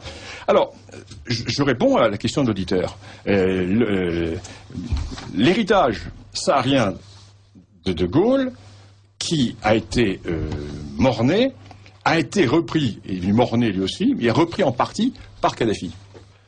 Alors, j'ajouterais quelque chose, c'est que dans la vision gaullienne de l'avenir de l'Afrique, la France-Afrique, qui s'est de fait mise en place ensuite à travers les diverses politiques de coopération, etc., a maintenu quand même, en gros, pendant une trentaine d'années, une certaine stabilité, plutôt favorable pour les pays concernés, mais qu'on effaçait là, en fait, la longue histoire. Un jour, les forces traditionnelles, les dynamiques traditionnelles de ces espaces-là allaient se remettre en mouvement. Tout cela avait été gelé pendant la courte période coloniale. 80 ans à tout casser. Oui. 30 ans de période post-coloniale où la France contrôle encore indirectement tout ça. Bon, ben un jour, les grandes lignes de force de l'histoire africaine se remettent à fonctionner. Vous l'avez parfaitement montré dans vos divers travaux, Bernard. Philippe, dans ce monde sahélien, La résurgence se fait dès les indépendances. Première guerre des Touaregs, 61. Oui, puis le Tchad, et l'indépendance, 65. Contre ceux du Sud. 65. Ouais. Voilà. Donc tout de suite. Le Soudan, le Sud-Soudan, le Nord-Soudan, ça commence dès l'indépendance. Dès l'indépendance. Donc nous sommes là dans la longue durée africaine. Et si l'on ne voit pas cela, si l'on ne voit pas ce clivage géographique, ethnique et racialo-ethnique, eh bien ce n'est pas la peine. On passe complètement à côté de... Si vous voulez vous abonner à la revue internet de Bernard Lugan, vous pouvez avoir tous les détails sur www.bernard-lugan.com. C'est le blog officiel de Bernard Lugan et vous pouvez aussi par la poste envoyer à Bernard Lugan, boîte postale 45 42 360 Panissière, P-A-N-I-2-S-I-E, accent grave, R-E-S. Je précise bien que c'est une revue par Internet, parce que je reçois encore des gens qui m'écrivent en me demandant les numéros papier, mais il n'y a pas de numéro papier, c'est sur Internet, ils impriment, c'est par PDF, donc vous imprimez sur votre imprimante à la maison, si vous n'avez pas d'imprimante, il y a des parents qui ont une imprimante. Voilà. Alors, donc nous avons encore quelques questions. Oui. Il y a un auditeur notamment qui abonde tout à fait dans l'analyse qui a été présentée. Bravo à M. Lugan de mettre l'accent sur le fait que M. Kadhafi avait érigé la Libye en un rempart contre le transit des Noirs vers l'Europe. Ce rôle n'est jamais cité. En 2011, j'avais pêché sur Internet un article d'un universitaire britannique qui expliquait très bien comment fonctionnait l'émigration transsaharienne vers l'Europe et comment l'Europe tentait de transférer au gouvernement d'Afrique du Nord le problème de contrer ces migrations. Et c'est un auditeur qui signe. Et une auditrice nous dit « Ce que vous nous faites découvrir rejoint tout à fait le camp des saints de Jean Raspail. » Et puis d'un auditeur, d'un ancien d'Afrique. Depuis 1958, la France n'a fait que des bêtises. La décolonisation se retourne contre nous et l'Europe nous détruit. Voilà. Alors, nous avons donc évoqué la revue L'Afrique réelle. Je salue au passage l'arrivée parmi nous de Pierre Demeuse, qui nous rejoint pour participer à nos débats. Nous devons maintenant présenter le dernier ouvrage réalisé par Bernard Lugan, intitulé Printemps arabe, histoire d'une tragique illusion. Alors c'est un ouvrage, là aussi, pour se le procurer, eh bien, la procédure est à peu près la même que pour les abonnements à l'Afrique réelle, soit par mail www.bernard-lugan.com, soit par courrier Bernard Lugan, boîte postale 45 42 360 Panissière, contre un chèque de 30 euros port compris. Alors vous nous parce que ce livre n'est pas dans le commerce. Je précise pour les auditeurs de Radio Courtoisie que j'ai créé ma maison d'édition, la maison d'édition de l'Afrique réelle. C'est le 3e livre que j'édite dans cette maison d'édition. J'ai commencé par une histoire des Berbères des origines à nos jours. Ensuite, un livre sur mythes et manipulation de l'histoire africaine, dans lequel je prends les grands thèmes de manipulation de l'histoire africaine. Et là, je publie donc ce livre sur les printemps arabes en Afrique du Nord. Égypte, Libye, Tunisie, Algérie, Maroc. Moi, je reste toujours sur l'Afrique, qui est mon domaine de spécialité. Je ne déborde pas de l'Afrique. Et avec les conséquences, et j'ai des développements très importants sur la Libye, avec la contagion libyenne dans toute la partie centrale de soudano-saharienne. Alors, ce livre est illustré de nombreuses cartes en couleur. Voilà, une dizaine de cartes en couleur. Une dizaine de cartes en couleur. Précieux.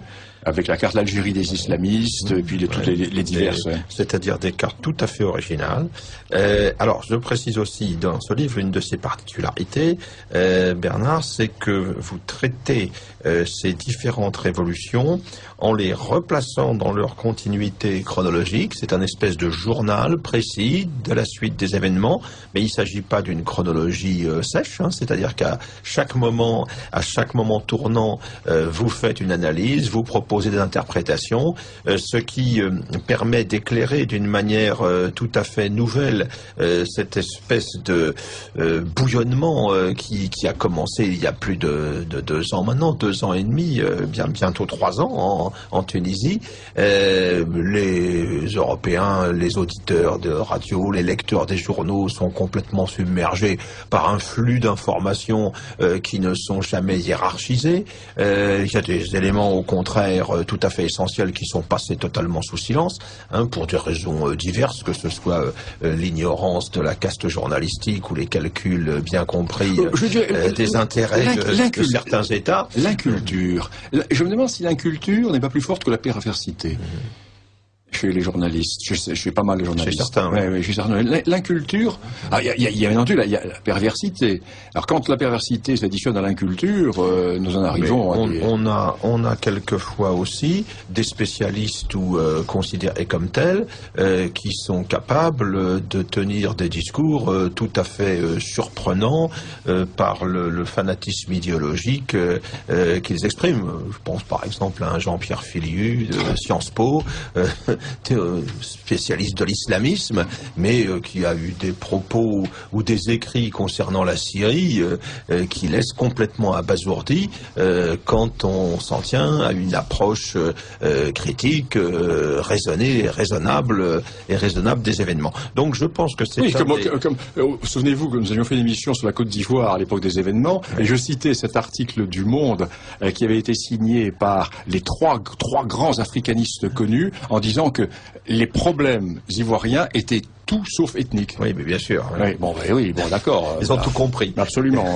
Et c'est pas en écoutant ce genre d'analyste que le public, justement, pourra s'y retrouver dans les mystères des crises africaines. Donc, j'y reviens.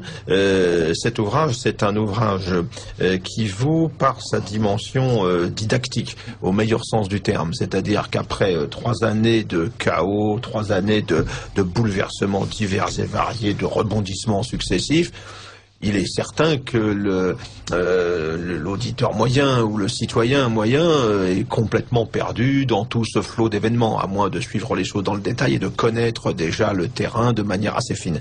Donc c'est un ouvrage qui sera extrêmement utile, d'abord facile, hein, c'est 200 pages à peu près, mais il y a dedans tout l'essentiel, présenté de manière extrêmement claire, didactique encore une fois, et avec des orientations, des points de vue tout à fait originaux quand on confronte cet ouvrage à ce qui a été écrit jusque-là sur la question. Certains ouvrages sont bons, mais souvent, je pense à une certaine collection, notamment au PUF, là c'est plutôt l'Orient que l'Afrique, mais il s'agit souvent d'aborder des questions extrêmement limitées, des ouvrages académiques, érudits, qui ne donnent pas au public cultivé, curieux, une vision d'ensemble cohérente et satisfaisante des choses. Sur l'Afrique du Nord, il n'y avait rien avant mon livre.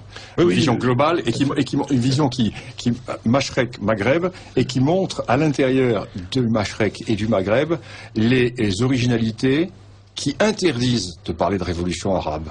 Ce sont que des cas particuliers bien sûr. Qui se trouvent à un moment donné de l'histoire éclatés au même moment, mais il n'y a pas un élément commun.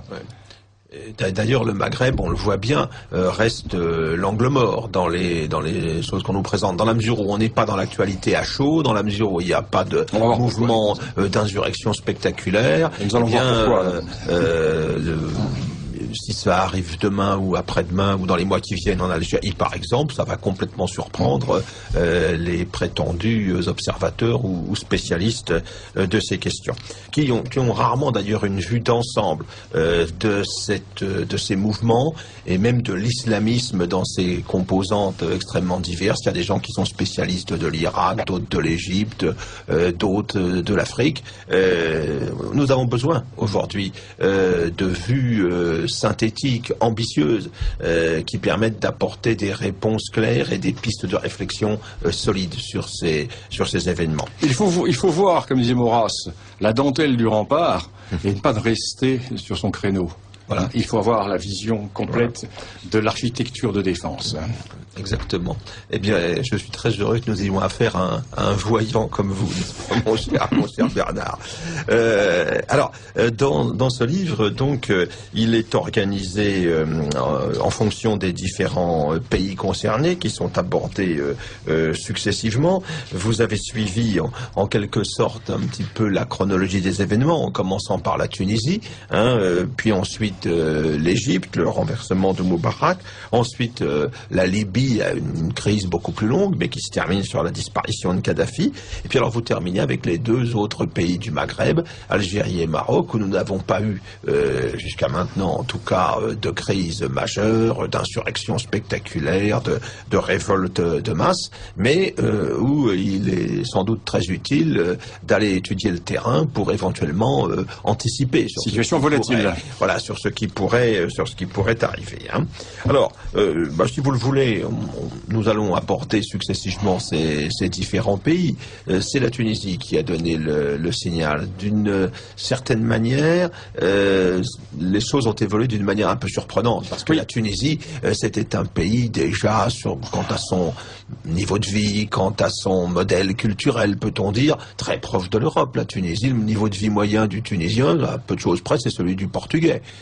Or, on va avoir en Tunisie, cette révolte contre Ben Ali, et puis ensuite ça va dérailler dans des choses qui étaient totalement inattendues. Oui. Avant, toute petite précision, Philippe. Je voulais dire que, à l'échelle de l'Afrique du Nord, Maghreb et Machrek, donc les 5 pays d'Afrique du Nord, il n'y a pas de révolution arabe.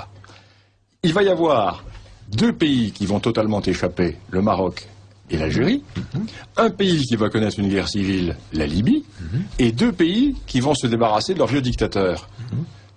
Voilà, il y a eu donc 2 événements qui vont se produire, l'un en Tunisie, l'autre en Égypte, sans aucune contagion sur le reste, parce que l'affaire libyenne, c'est tout à fait autre chose.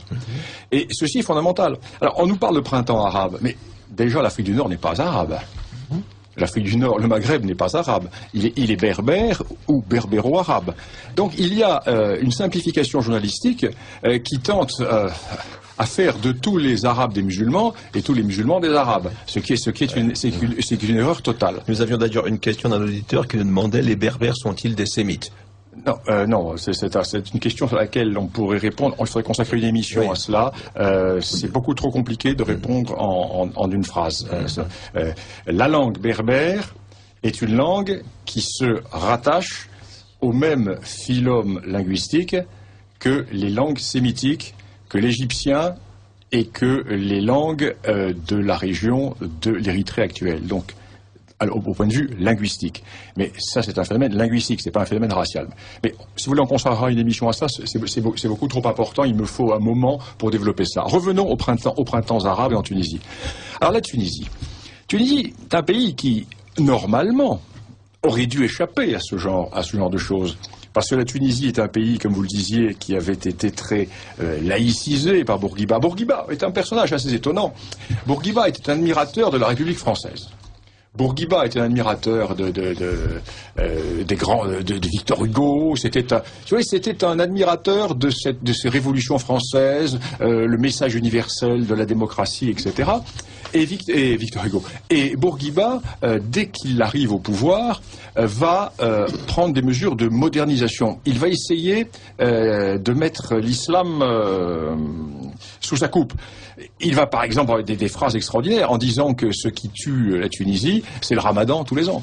La Tunisie, il va dire Bourguiba, pendant 1 an, perd toute activité avec le ramadan. Il va libérer la femme, il va développer une constitution laïque, républicaine, etc. Et il va être combattu, bien sûr, par les islamistes. Il va être combattu par les islamistes, quand il va être à la fin de son temps, il sera très âgé, la situation va être un peu confuse en Tunisie, des émeutes vont avoir lieu, Et ces émeutes vont se traduire par une déliquescence de l'État tunisien. Et le général Ben Ali, dauphin de la ville de Bourguiba, va prendre le pouvoir. Et Ben Ali, pendant son temps de pouvoir, va transformer complètement la Tunisie. Il va la transformer et il va faire de la Tunisie une sorte d'avant-poste de l'Europe aventurée en terre d'Afrique. Et il va être attaqué par les bien-pensants. Souvenons-nous des campagnes qui étaient menées en Europe contre Ben Ali.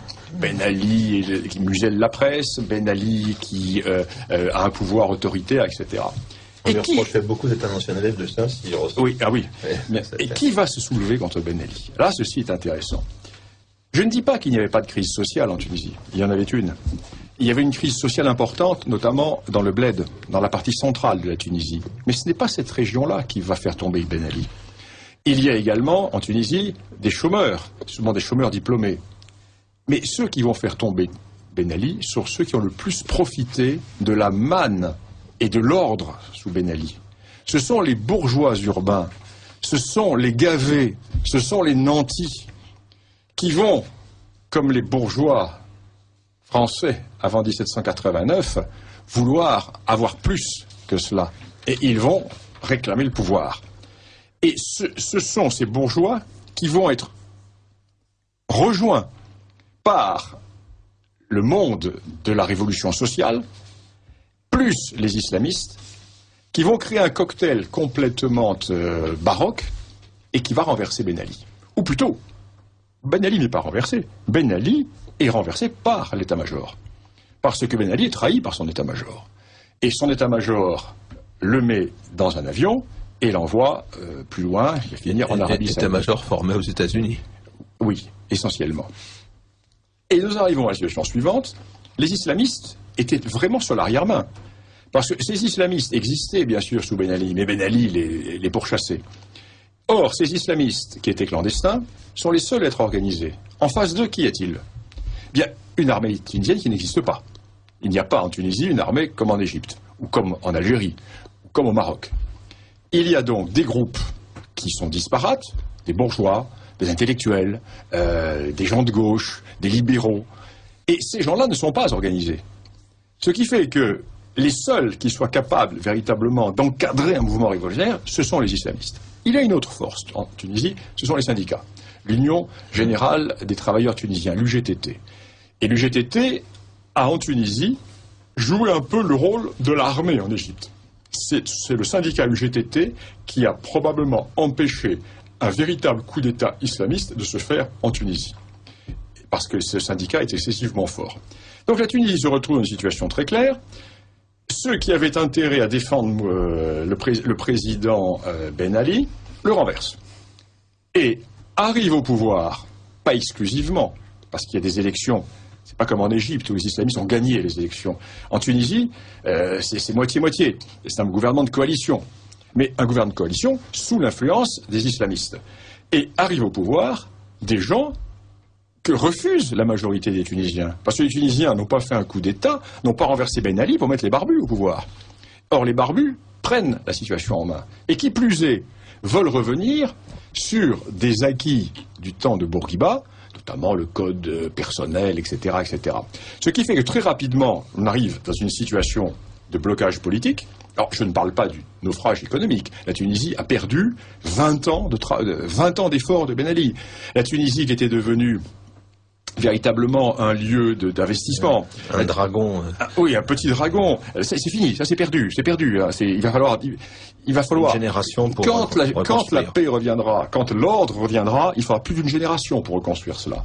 Et là, l'immigration va être de plus en plus importante. Parce qu'en Tunisie, il y a des gens formés qui vont se retrouver totalement prolétarisés. Donc ils vont partir. Donc ils vont arriver chez nous. Donc nous sommes dans une situation qui, au nom des droits de l'homme et de la démocratie, souvenez-vous comment la presse française avait les yeux de chimène pour la révolution tunisienne. La révolution du jasmin. Alors que la révolution du jasmin, c'est celle qui a été faite par Ben Ali quand il a pris le pouvoir sur Bourguiba.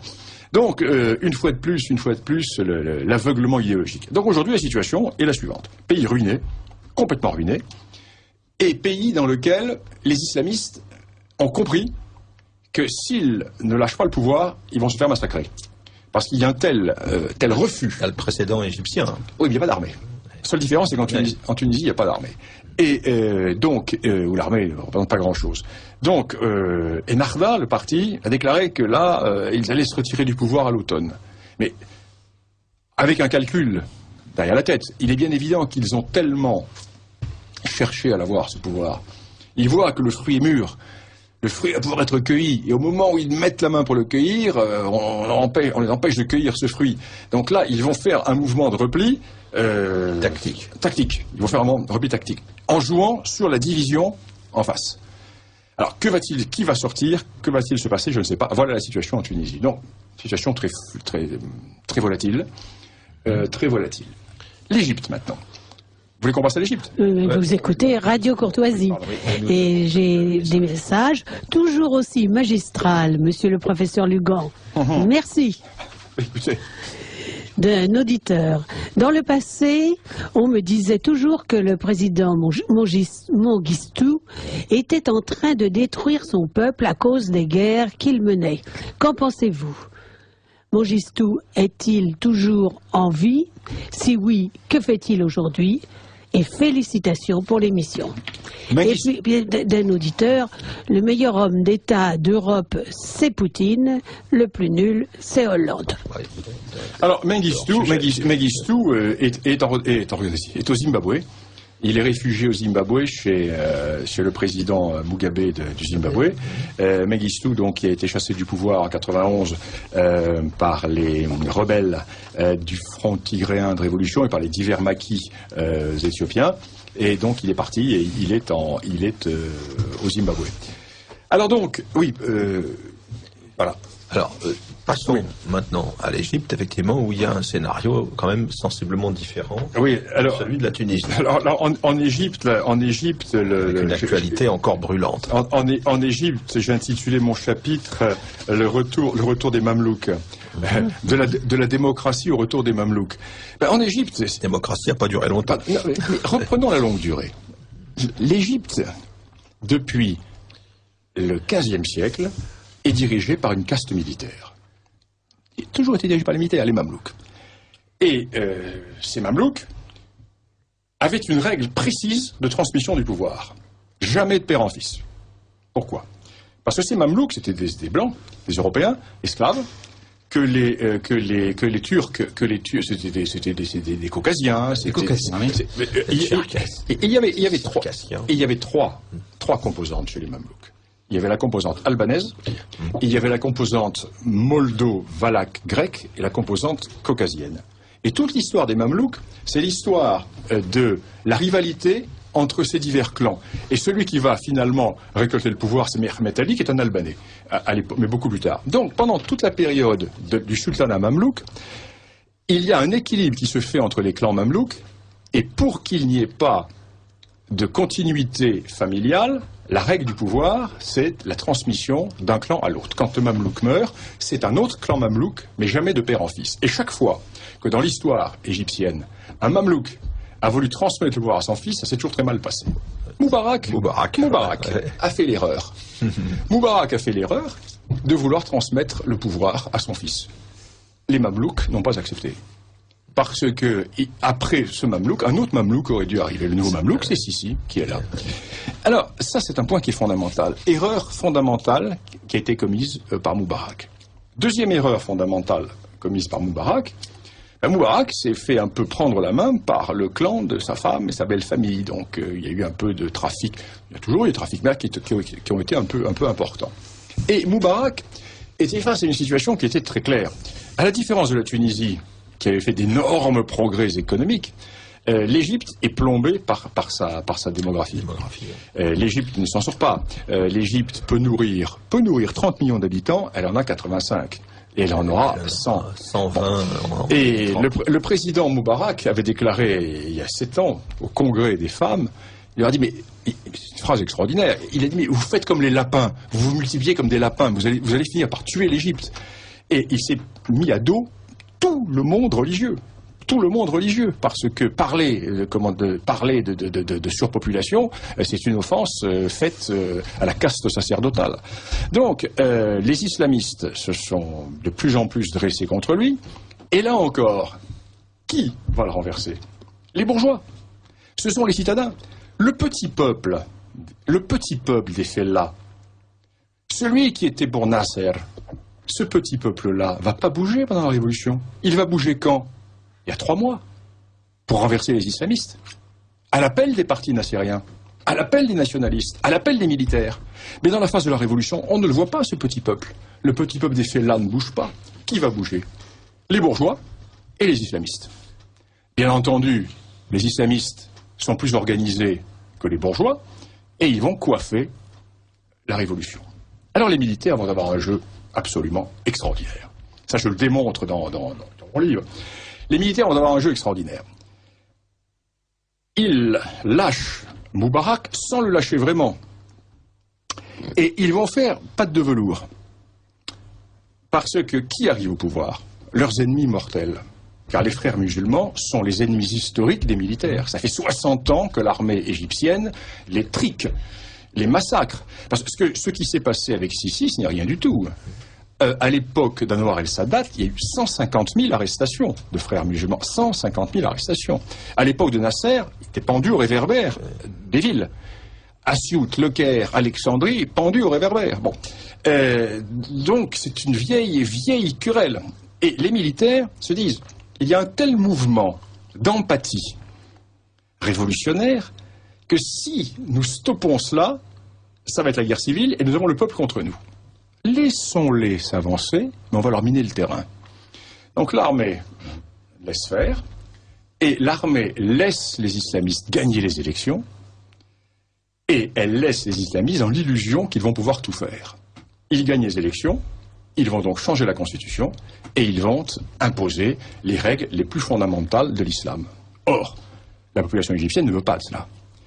Deuxième erreur que vont commettre les islamistes, ils vont soutenir les rebelles syriens. Erreur fondamentale. Parce que le petit peuple nationaliste égyptien et l'armée égyptienne se souvient du temps où la Syrie et l'Égypte ne faisaient qu'un État. La République arabe unie. Et surtout, ne veulent pas voir l'intervention des Occidentaux. Pour eux, c'est une intervention impérialiste. Les Américains, etc. Donc, l'armée laisse les islamistes commettre des erreurs. Et quand ils ont bien commis des erreurs, quand le pays a bien été ruiné, etc., eh bien, l'armée organise le soulèvement du peuple. Et l'armée envoie dans les rues les petites masses, les fellahs qui vont descendre, les millions, ces foules bien plus importantes qu'à l'époque de la Révolution. Ben, c'est le petit peuple nassérien qui arrive, c'est le petit peuple patriote, c'est le petit peuple, je veux dire, bonapartiste, qui sort. Avec les bourgeois. Les bourgeois qui, une fois de plus, le bourgeois est une girouette par définition. Donc le bourgeois qui avait fait la révolution au nom de la démocratie, se rend compte que sa révolution démocratique lui amène les barbus qui vont lui faire des grosses misères, donc il se retourne vers le tonton militaire pour être protégé. Donc ces mêmes bourgeois qui, un an avant, criaient « à bas l'armée, vive la démocratie », vont crier « vive l'armée, à bas les islamistes ». Le général Sisi se frotte les mains, et c'est le nouveau Nasser, et c'est le nouveau Mamelouk. Alors, je ne dis pas que la situation est terminée, parce que les islamistes sont puissants. Et dans ce contexte-là, c'est le retour d'un Mamelouk. Oui, et puis c'est pas le retour de la démocratie telle qu'elle était imaginée il y a 2 ans. Et surtout, ce qui est de fort intéressant, c'est le grand coup de pied au derrière des Américains. Parce que les Américains se sont totalement discrédités. Car l'analyse... Je vais expliquer pourquoi. Ceci est fondamental. Les Américains... J'ai combien de temps ? Oh, il reste 1 minute. Non, après la pause. Alors là, je n'ai pas le temps. Alors j'ai tout de même le temps de donner un message. Il y a Monsieur Lugan, un de vos amis de l'île Maurice, qui vous écoute avec intérêt et qui vous salue. J'étais avec lui il y a 15 jours, et s'il m'entend, je lui demande si le cyclone n'a pas détruit le vice-consulat de Patagonie. Ah oui, parce que la Patagonie représente l'île Maurice, bien entendu. On craignait, voilà. Oui, le réseau diplomatique patagonien. Oui, absolument. Est très important dans le monde. J'ai fait une visite officielle en tant que vice-consul de Patagonie dans le Forez. Parce qu'entre le Forez et l'île Maurice ont 2 points communs. Ont un point commun. Oui. L'île Maurice est entourée de mer et le Forez est entouré de terre. Ah oui, donc il y a un point commun géographique qui est tout à fait intéressante, voilà. qui n'aura pas échappé effectivement à nos auditeurs. Oui. Nous nous retrouvons dans un instant, chers auditeurs, après la pause de 7h30.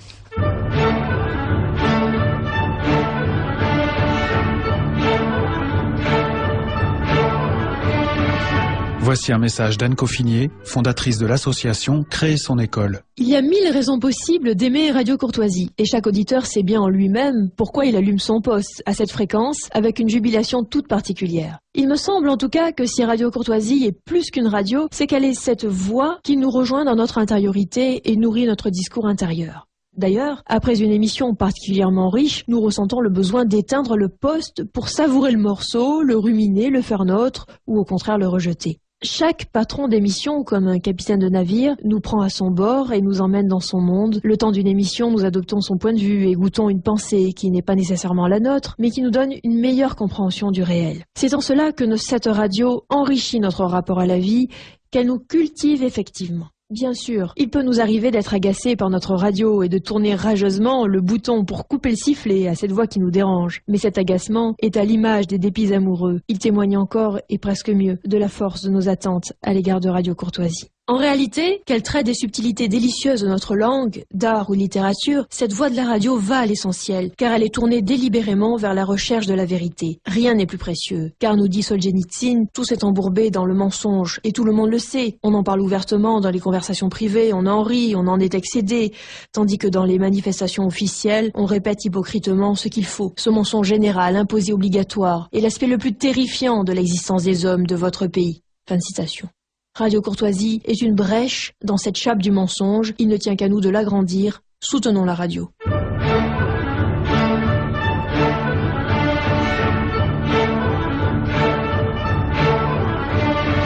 C'était un message d'Anne Coffinier, fondatrice de l'association Créer son école. Soutenez Radio Courtoisie, adhérez à notre association. Envoyez votre chèque à Radio Courtoisie, 61 boulevard Murat, 75 016 Paris, ou rendez-vous sur radiocourtoisie.net.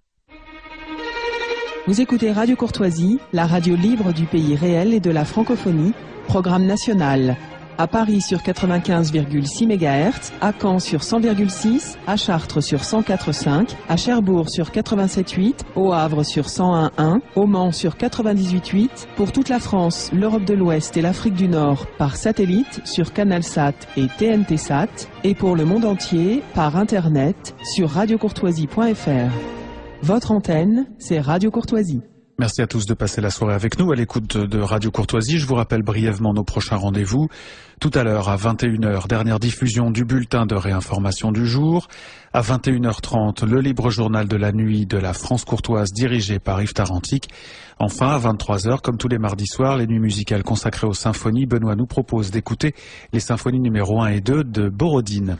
Et puis tout de suite, toujours en direct, la seconde partie du libre journal des historiens. Vous écoutez Radio Courtoisie, il est 19h30.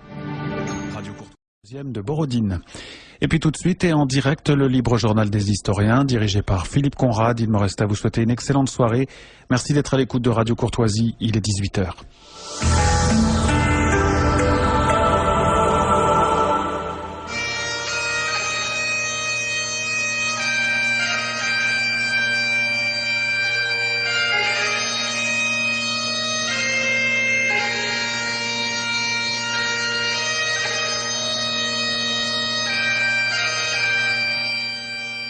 Ici Radio Courtoisie, la radio libre du pays réel et de la francophonie.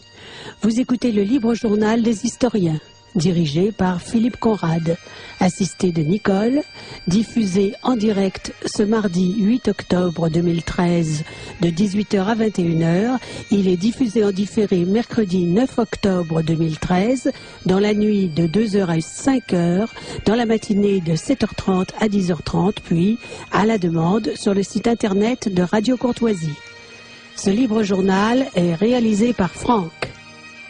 Vous pouvez intervenir au cours de cette émission par téléphone au 01 46 51 00 85, par télécopieur au 01 46 51 21 82, par courrier électronique à courtoisie@radiocourtoisie.fr. Chers auditeurs, bonsoir. Vous êtes donc à l'écoute de Radio Courtoisie, la radio libre du pays réel de la francophonie, plus précisément à l'écoute du libre journal des historiens que j'ai le plaisir de présenter ce soir. Outre Nicole qui vient de vous présenter la soirée, nous avons avec nous Bernard Lugan, que je salue. Bonsoir Philippe. Je suis très heureux, Bernard, de vous retrouver dans ces murs, puisque la dernière fois que vous y étiez, malheureusement, c'était au mois de mai, et c'est un jour que nous n'oublierons pas de sitôt, puisque c'était celui de la disparition de notre ami Dominique Vénère. Bernard, vous avez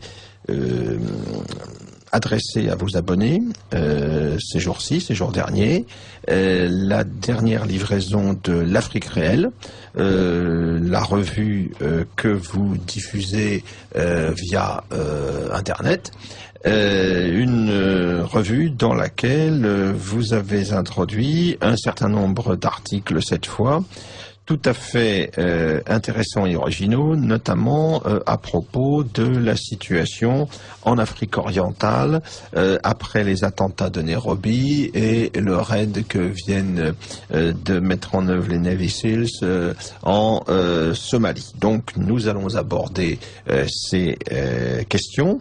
Et puis d'autre part, vous avez quitté vos montagnes du Lyonnais, Non, du Forêt. Non, je suis en terre d'Empire. Les montagnes du Lyonnais sont dans le royaume de France. Pardon de cette confusion effectivement très regrettable. Vous avez donc quitté vos montagnes du Forêt pour venir nous présenter Printemps arabe, histoire d'une tragique illusion, un livre que vous venez d'éditer et dans lequel vous revenez sur les événements des 2 dernières années en Afrique du Nord, au Maghreb et en Égypte. Donc nous sommes là en pleine actualité.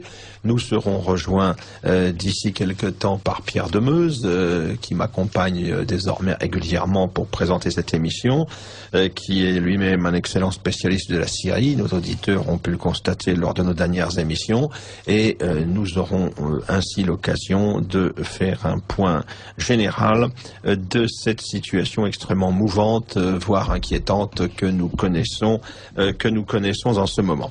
Mais revenons d'abord à l'Afrique réelle.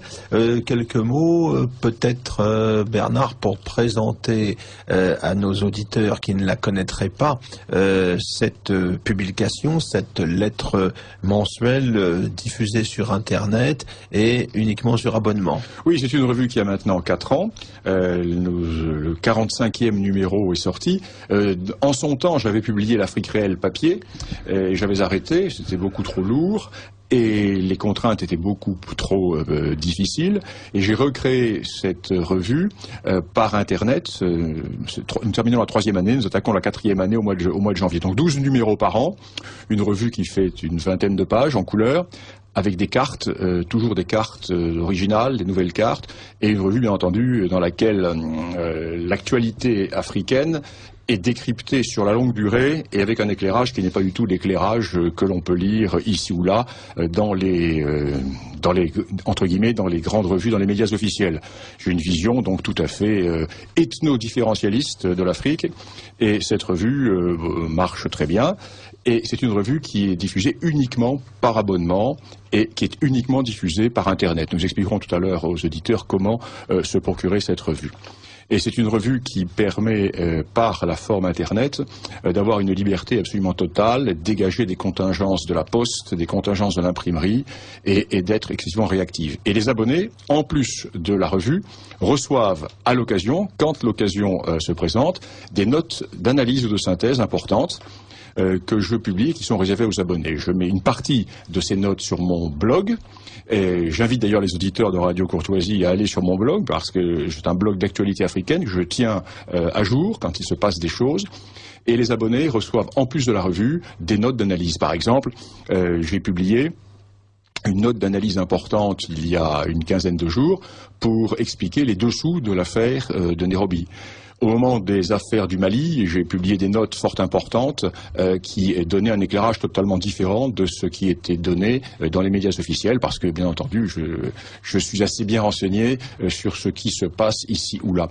Et je fais donc profiter mes abonnés de ces informations. Et vous venez d'adresser à vos abonnés une note concernant le naufrage du navire d'immigrants au large de Lampedusa, en rappelant très précisément que cette situation a une origine bien précise. C'est l'intervention assez calamiteuse de messieurs Bernard-Henri Lévy et Sarkozy en Libye, quoi. Qu'on pense du colonel Kadhafi, qui n'est pas un personnage éminemment sympathique. Il est clair que les retombées, les conséquences de cette opération présentée comme parfaitement réussie, dans la durée, se révèlent carrément catastrophiques. Je pense que nous allons aborder ce problème en détail tout à l'heure. Alors, ceci, ce n'est pas une analyse, c'est un communiqué que j'ai mis en clair pour tout le monde, ouvert pour tout le public, donc il peut être reproduit. Mais ce que je livre uniquement à mes abonnés, ce sont les notes d'analyse beaucoup plus importantes et beaucoup plus longues.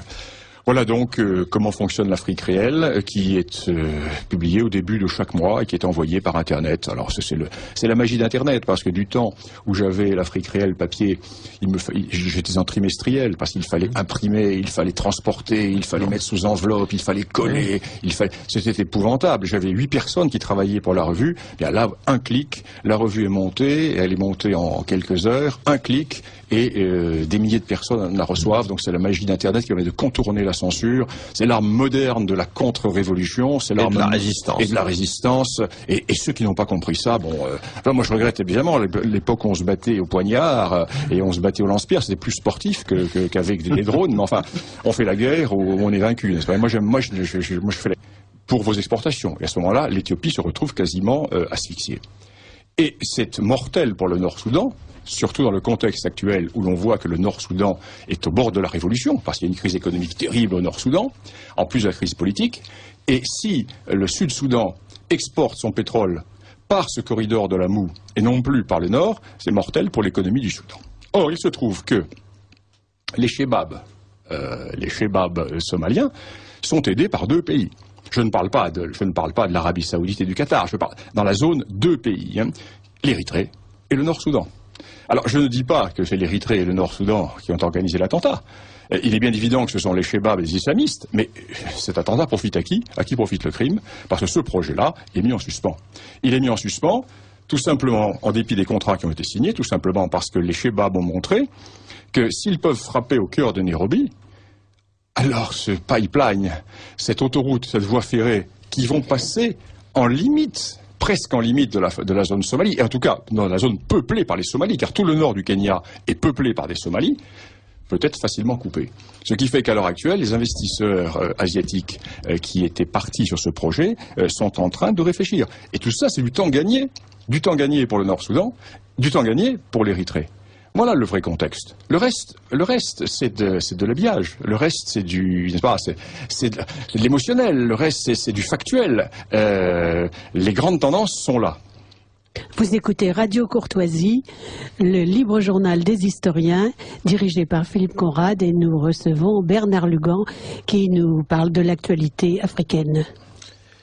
Alors, cette question somalienne, son origine, il faut le rappeler aussi, ça a été la fin du régime de Siad Barré.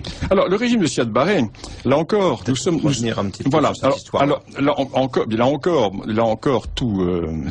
la démocratie a créé des ravages. La démocratie en Afrique crée ravage sur ravage. Les droits de l'homme en Afrique sont assassins pour l'Afrique. Au nom des droits de l'homme, nous avons versé Kadhafi, aujourd'hui nous avons l'anarchie libyenne, nous en parlerons tout à l'heure. Au nom des droits de l'homme, nous avons applaudi au renversement de Siad Barré en Somalie. Alors Siad Barré, évidemment, c'était pas Sœur Emmanuel, hein, c'est certain. C'était un général, un dictateur, un homme fort, qui représentait une partie des tribus, parce que en Somalie, il n'y a pas d'ethnie, il n'y a qu'une seule ethnie, ce sont des Somalis. Les oppositions se font entre clans et entre tribus, et il n'y a que des Somalis. La Somalie est un cas à part en Afrique. Et Siad Barré a voulu, pour surmonter le clanisme et le tribalisme, donner une cause nationale au pays. Et il est parti dans l'idée de la Grande Somalie. La Grande Somalie, qu'est-ce que c'est? La Grande Somalie, c'est très simple, c'est la carte ethnique. Aujourd'hui, plus de 50% du territoire extérieur à la Somalie est peuplé par des Somalis. C'est-à-dire qu'il y a autant de superficie africaine, de territoire peuplé par des Somalis, que la Somalie fait de superficie elle-même. Il y a donc des Somalis à Djibouti. La moitié de Djibouti est Somalie. Il y a des Somalis dans toute la partie est et sud de l'Éthiopie, tout l'Ogaden. Vous avez des Somalis dans tout le nord du Kenya, le Northern District, qui est Somalie. Donc, peuplé par des Somalis. Donc, Siad Barre s'était dit, je vais lancer mon armée à la conquête de l'Ogaden éthiopien, et là, nous allons dépasser le clanisme dans le nationalisme pan-somalien. La manœuvre a marché au début, parce qu'à ce moment-là, Siad Barre était soutenu par les Soviétiques. Nous étions en pleine période de la guerre froide.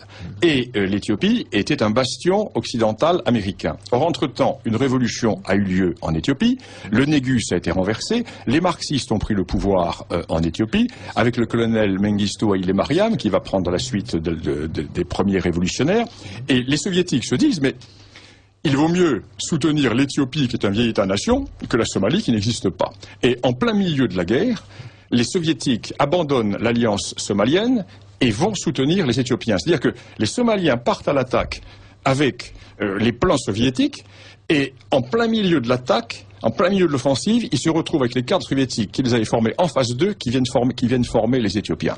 Bon, l'armée somalienne est disloquée, et débandade, retour sur la Somalie, crise nationale terrible, et au lieu de dépasser le critère clanique, le gouvernement du général Siad Barre va se retrouver complètement réduit à sa tribu, d'une sous-partie des clans d'Arod, notamment les Mahérans, etc. Ce qui fait que tous les autres clans vont mener la guerre contre lui. Et déjà à cette époque, on va dire oui, c'est un dictateur, les autres sont des démocrates, etc. Et l'Occident va applaudir au départ du général Siad Barre. Et après le départ du général Siad Barre, eh bien la Somalie va entrer dans la crise que nous connaissons depuis 20 ans. Et elle n'en sortira pas, parce qu'il faut un pouvoir fort, et on ne voit pas très bien quel pouvoir fort peut, dans l'immédiat, se reconstituer en Somalie. Donc là encore, la démocratie, les droits de l'homme ont fait des ravages considérables. Parce qu'à un moment donné, les fameux Chebab avaient réussi à s'imposer quand même, Mogadiscio. Oui. Et il y a eu une intervention extérieure, notamment éthiopienne, pour renverser le pouvoir ainsi établi. Alors les Chebab, il faut voir qui sont les Chebab. C'est un mouvement intéressant parce que les Chebab au départ sont composés de laissés pour compte de l'organisation clanique somalienne. Tous les Somaliens appartiennent à des clans. Et ces clans sont tous somalis. Et il y a dans la région du fleuve Chébélé des populations d'origine bantouphone. Et il y a des populations qui sont un peu mixtes, mais qui ne sont pas somalis. Et ces gens sont considérés par les Somalis comme des gens de seconde catégorie. Et ce sont ces gens-là qui, à l'origine, ont créé ce mouvement Chebab avec un slogan « Notre seul clan, c'est l'islam ». Pour dépasser ce critère, donc la coagulation autour de cette notion coagulante de l'islam. Et ils vont réussir militairement à prendre un certain nombre de positions. Et ils vont surtout se développer à partir du moment où l'armée éthiopienne va rentrer en Somalie, et ils vont à ce moment-là abandonner un peu ou mettre en sourdine leurs revendications islamistes fondamentalistes pour jouer la carte nationaliste. Donc ils vont réussir à attirer à eux des nationalistes, entre guillemets, qui refusent la présence éthiopienne, puis la présence ougandaise, puis la présence kenyane. C'est-à-dire qu'aujourd'hui, on est dans une construction qui est à la fois islamo-nationaliste. Donc c'est un mouvement qui n'est pas uniquement composé de fous de Dieu. Hein. Il faut bien voir qu'il y a quelque chose qui est plus important que cela. Et ce mouvement, pour le moment, est retranché dans le sud de la Somalie. Et dans les autres parties de la Somalie, il y a une tentative de reconstitution de l'État, entre guillemets, mais c'est très fragile et tout ceci est très volatile. Il est bien évident que si la MISOM, les missions armées est-africaines, partaient, les Chebab reprendraient une expansion importante. Est-ce que les choses ne sont pas un peu différentes dans l'ancien Somaliland britannique au nord? Oui et non. Le responsable des Shebab est du Somaliland. C'est un Issa du nord. Ouais. Dans le nord, dans le Somaliland du nord, il y a un minimum d'ordre. Voilà, c'est ça. Un minimum d'ordre. Région relativement stabilisée. Relativement, mais qui a sa propre guérilla interne, qui a ses propres divisions claniques et tribales. Et l'actuel chef des Shebab est originaire de cette région. Donc, c'est pas aussi simple que cela. C'est toute la Somalie qui est en c'est tout le monde Somalie. En ébullition. C'est tout le monde Somalie qui est en ébullition. Et comme ce monde Somalie déborde très largement des frontières de la Somalie, eh bien, nous avons cette contagion. Alors, là-dessus viennent se greffer les revendications islamistes, et là-dessus, nous avons cet ensemble. Alors, toutes les manipulations sont possibles. Toutes les manipulations sont possibles. Et comme les Shebab sont aidés par les services érythréens et par les services du Nord-Soudan, eh bien, voilà, toute manipulation est possible. Et est-ce qu'il y a un jeu, et quel est-il des Saoudiens ou autres Qataris, des islamistes de la péninsule arabique sur ce terrain-là? Leur jeu est moins net qu'il l'est en Syrie et qu'il l'était en Libye. Il est moins net pour une raison très simple. C'est que, certes, l'Éthiopie pour eux est un ennemi, mais c'est également un partenaire. Parce qu'il y a un projet très important qui est de transformer l'Éthiopie en immense usine hydroélectrique, en détournant les eaux du Nil, ce qui va lui poser des problèmes avec l'Égypte. Ça fait 2 ans que j'en parle de cela. J'ai fait des gros articles, des grosses études dans l'Afrique réelle. L'Égypte, l'on voit venir depuis longtemps. L'Égypte va avoir des problèmes terribles à cause de cela, parce que pendant ce n'est pas que le niveau du Nil va baisser, non, mais pendant le temps de fabrication des barrages, le niveau du Nil va baisser de 30 à 40%. Parce que le temps de remplir ces gigantesques barrages qui sont en amont et qui vont se faire en escalier, parce qu'il va y avoir non seulement les barrages en Éthiopie, mais il y a les barrages au Sud-Soudan également. Et sur le bassin versant, ça ne concernera pas le Nil, sur le bassin versant kényan également, il y a des barrages qui vont se faire. Alors donc, il y a là tout un problème, il y a toute une géopolitique, et donc l'Éthiopie voudrait se transformer en centre de production électrique pour toute la péninsule arabique. Donc l'Arabie Saoudite n'a pas intérêt à trop déstabiliser, parce que l'Arabie Saoudite se met déjà dans l'optique de l'après-pétrole, dans l'optique d'une évolution, d'une diversification, et a besoin de cette électricité pour ses projets parce que c'est évident que la géopolitique du pétrole elle change en ce moment, elle change sous nos yeux. Et avec des accords aussi en matière de développement agricole, j'imagine, oui, alors, de l'Éthiopie, du Sud-Soudan. Alors en plus de cela, l'Éthiopie a vendu des terres à des sociétés arabes et koweïtiennes et qataries pour des mises en valeur. C'est un échec. C'est un échec parce que sur les 72 projets, il n'y en a que 4 qui marchent pour le moment, et il y a eu véritablement des affaires, une bulle qui s'est passée, il y a eu un problème, et donc l'Éthiopie a décidé la semaine dernière de changer sa législation et de ne plus attribuer des immensités territoriales. L'Éthiopie revient là-dessus, c'est tout nouveau, hein, c'est en cours, il y a eu des problèmes qui se sont posés là-dessus. Mais il y a donc un partenariat, ce qui fait qu'il n'y a pas ce système d'engagement aussi direct. C'est plutôt l'Érythrée et le Nord-Soudan qui dans l'affaire sont très engagés. Et quels sont les liens de cet espace Somalie avec le Yémen, de l'autre côté du détroit de Bab el-Mandeb? Alors, il y a des liens avec le terrorisme. Alors, c'est dans ce sens-là que l'Arabie Saoudite est également concernée, parce que les rébellions du Nord-Yémen et donc du sud de l'Arabie sont excessivement proches des Shebab. Ce qui fait que les Saoudiens n'ont pas intérêt à laisser trop développer le monde. Il y a tout un système de contre-front, de front renversé, qui fait que nous ne sommes pas du tout dans la logique de la Syrie ou dans la logique de la Libye, avec intervention très claire du Qatar et de l'Arabie Saoudite. Voilà pour l'Arabie Saoudite. Pour le Qatar, je n'ai pas d'informations. Je ne sais pas, parce que le Qatar, on ne sait jamais ce que va faire le Qatar. En ce moment, ils se calment calme un petit peu. Et le Qatar, effectivement, semble un petit peu sur le oui, ils sont un petit peu, la grenouille qui veut se faire aussi grosse que le bœuf. Ils ont essuyé quelques échecs assez cinglants. Oui, et puis là, ils ont quand même défié le grand frère saoudien, et le grand frère saoudien n'a pas apprécié. Mais c'est un autre terrain, je ne m'engage pas là-dessus parce que ce n'est pas mon terrain de recherche, donc je n'ai pas d'éléments comme pour le domaine africain. Alors donc ces diverses informations que vous nous donnez, nos auditeurs pourront les retrouver dans l'Afrique réelle en s'abonnant donc à cette revue diffusée exclusivement sur Internet. Il faut s'abonner comment écoutez, pour s'abonner, c'est très simple, soit par Internet. Alors, il suffit d'aller sur le site suivant, www.bernard-lugan.com, www.bernard-lugan.com, et tout est expliqué, ou bien par la poste, en envoyant un chèque de 35 € pour les 12 numéros. Et le numéro, bien entendu, d'Internet, parce que si vous n'avez pas Internet, vous ne recevrez pas la revue, c'est vendu par Internet.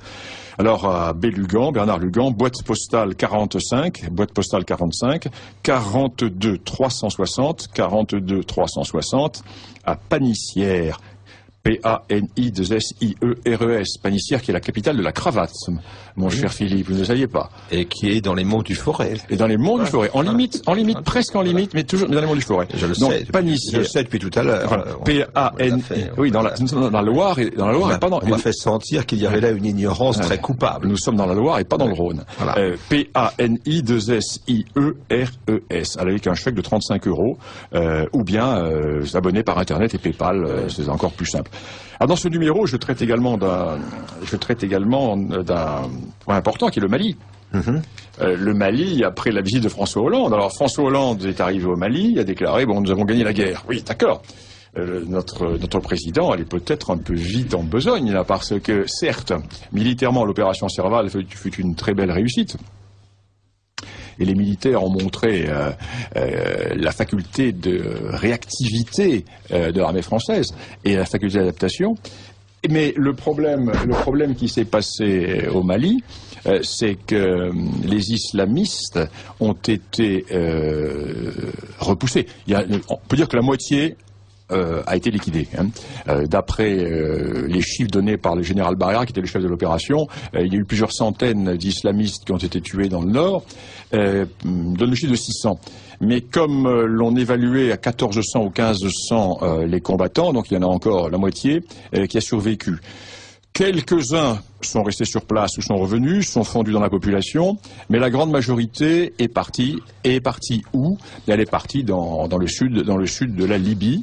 Et tout le sud de la Libye est devenu un véritable Libistan.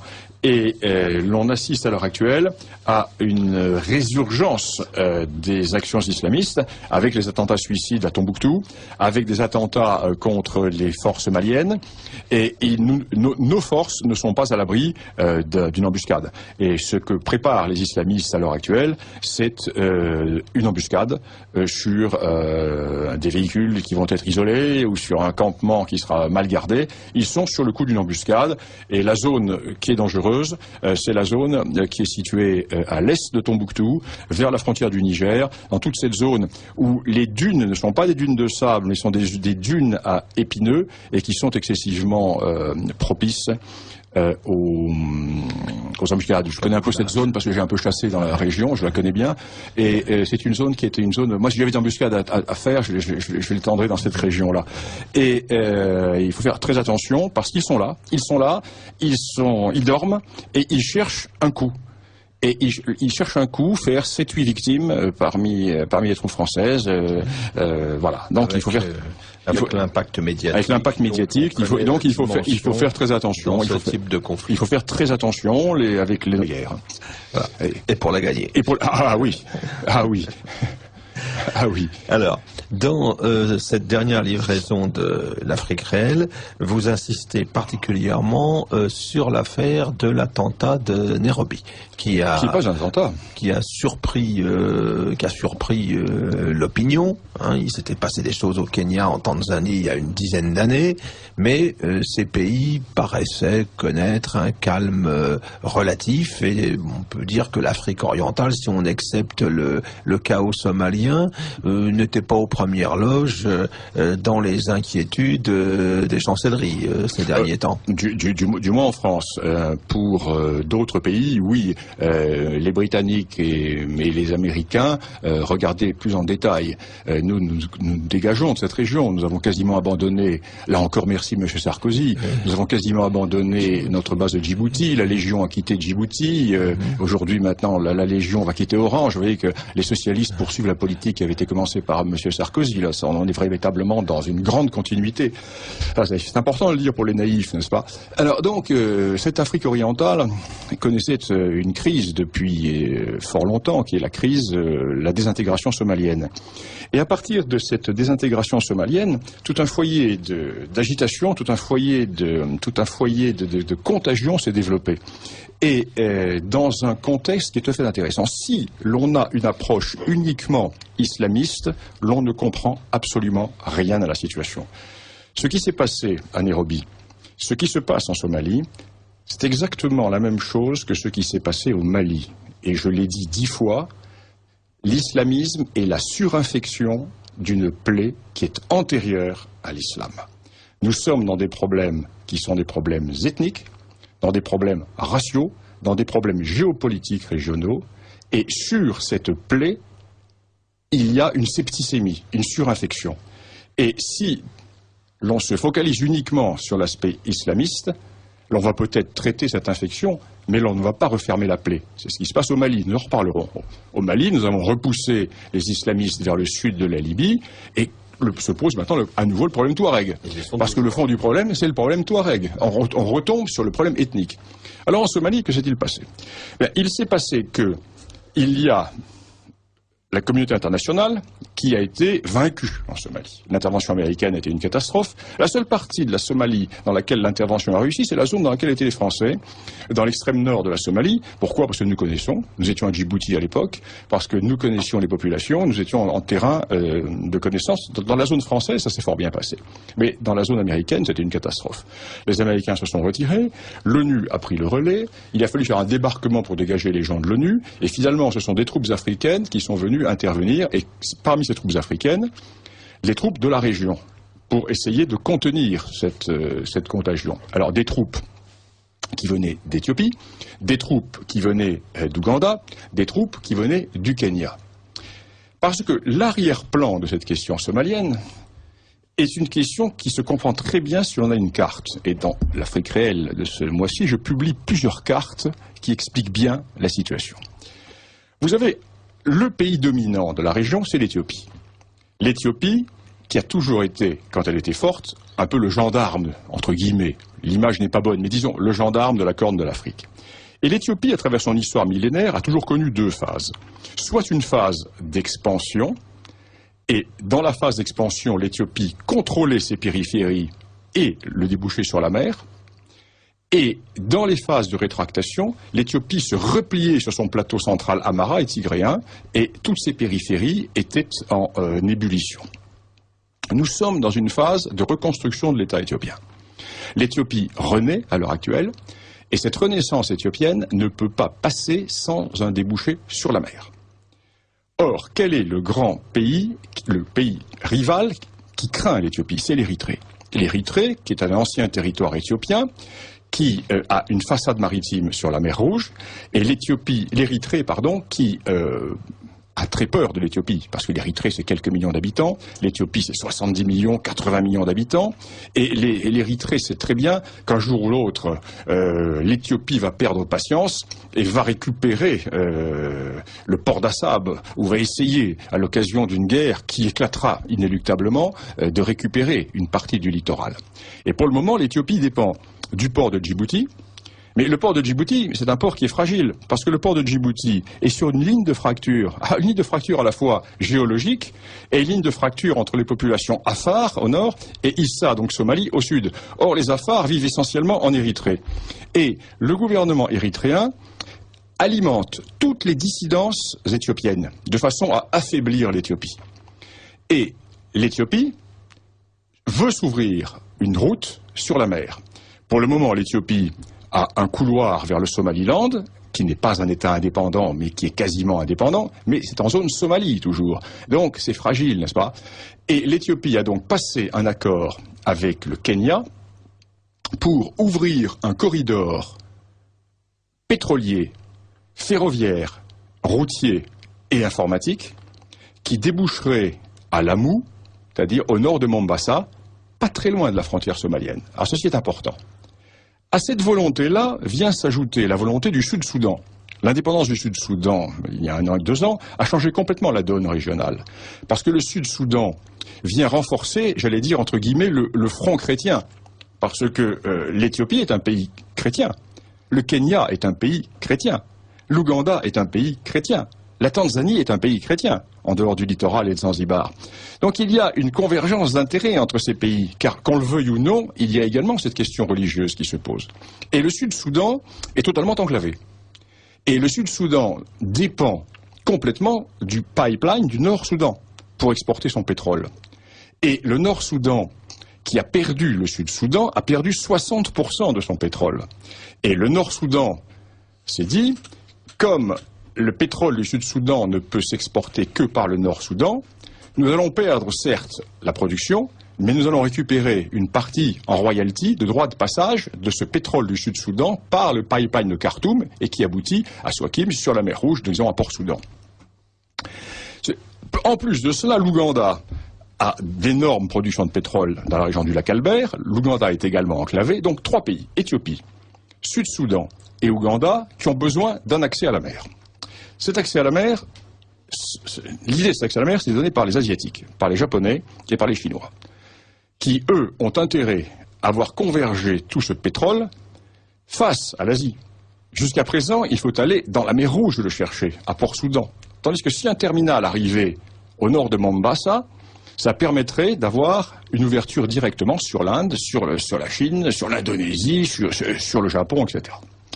Donc, un projet a été signé, un projet d'un corridor qui partirait de Lamu, corridor de 200 mètres de large, autoroute, voie ferrée, fibre optique, aéroport tout le long, et cette autoroute partirait dans 3 directions, partirait de Lamu, traverserait le nord du Kenya, une branche Éthiopie, une branche Sud-Soudan, une branche Ouganda-Lac Albert. Ce projet est mortel pour 2 pays. Il est mortel pour l'Érythrée, car si ce projet se fait, l'Érythrée n'a plus aucun moyen de chantage sur l'Éthiopie. Parce que le moyen de chantage qu'a l'Érythrée sur l'Éthiopie, c'est de dire « nous allons vous embêter sur l'axe de Djibouti », notamment les relèves qui vont arriver, avec les moments des relèves, les unités qui vont découvrir le terrain, c'est important. Et leur stratégie est très claire, ils ont des commandos qui sont sur place et qui attendent pour essayer de créer un impact. Alors ça c'est le premier problème. Mais l'essentiel de ces djihadistes se trouve dans le sud de la Libye. Avec un objectif qui est très clair, qui est d'intervenir sur 2 pays, sur le Niger et sur le Tchad. Alors, le Tchad, pour le moment, ne pose pas de problème, parce qu'il y a un homme fort qui est là, et qui est à la fois un guerrier et un politique tout à fait exceptionnel, qui est le président Idriss Déby. Bon, le président Idriss Déby n'a avec lui que peu de monde vraiment militairement fiable. C'est un Zahawa, le président Idriss Déby, les Zahawa qui ont constitué l'essentiel des cadres de toutes les guérillas du Nord. Il y avait les Toubous, bien sûr, rivaux des Zahawa, mais quand les Toubous et les Zahawa étaient ensemble, c'était les Zahawa qui commandaient. Et les Zahawa représentent 3% de la population du Tchad, donc c'est un tout petit noyau. En plus, ils sont divisés en 2.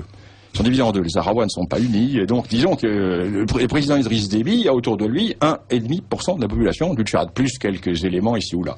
Et les troupes qui se sont bien battues à l'africaine, hein, c'est-à-dire qu'ils ont eu des pertes parce qu'ils sont montés à l'assaut avec panache. On se plie pas devant les balles, car si on se plie devant les balles, on va se faire mépriser en retournant au village. Pendant l'opération Serval. Voilà. Donc ils ont perdu du monde. Ils ont perdu du monde. Mais ils ont été parfaits. Ils ont une très bonne troupe. Et ce n'est pas l'armée tchadienne qui était là. C'était la garde Zahawa du président Déby. Donc, tout ça est fragile, n'est-ce pas? Imaginons que le président Déby ait un accident de voiture, un accident d'avion, que se passe-t-il? C'est la guerre au Tchad tout de suite, parce que les Toubous vont vouloir reprendre le pouvoir sur les Zahawa.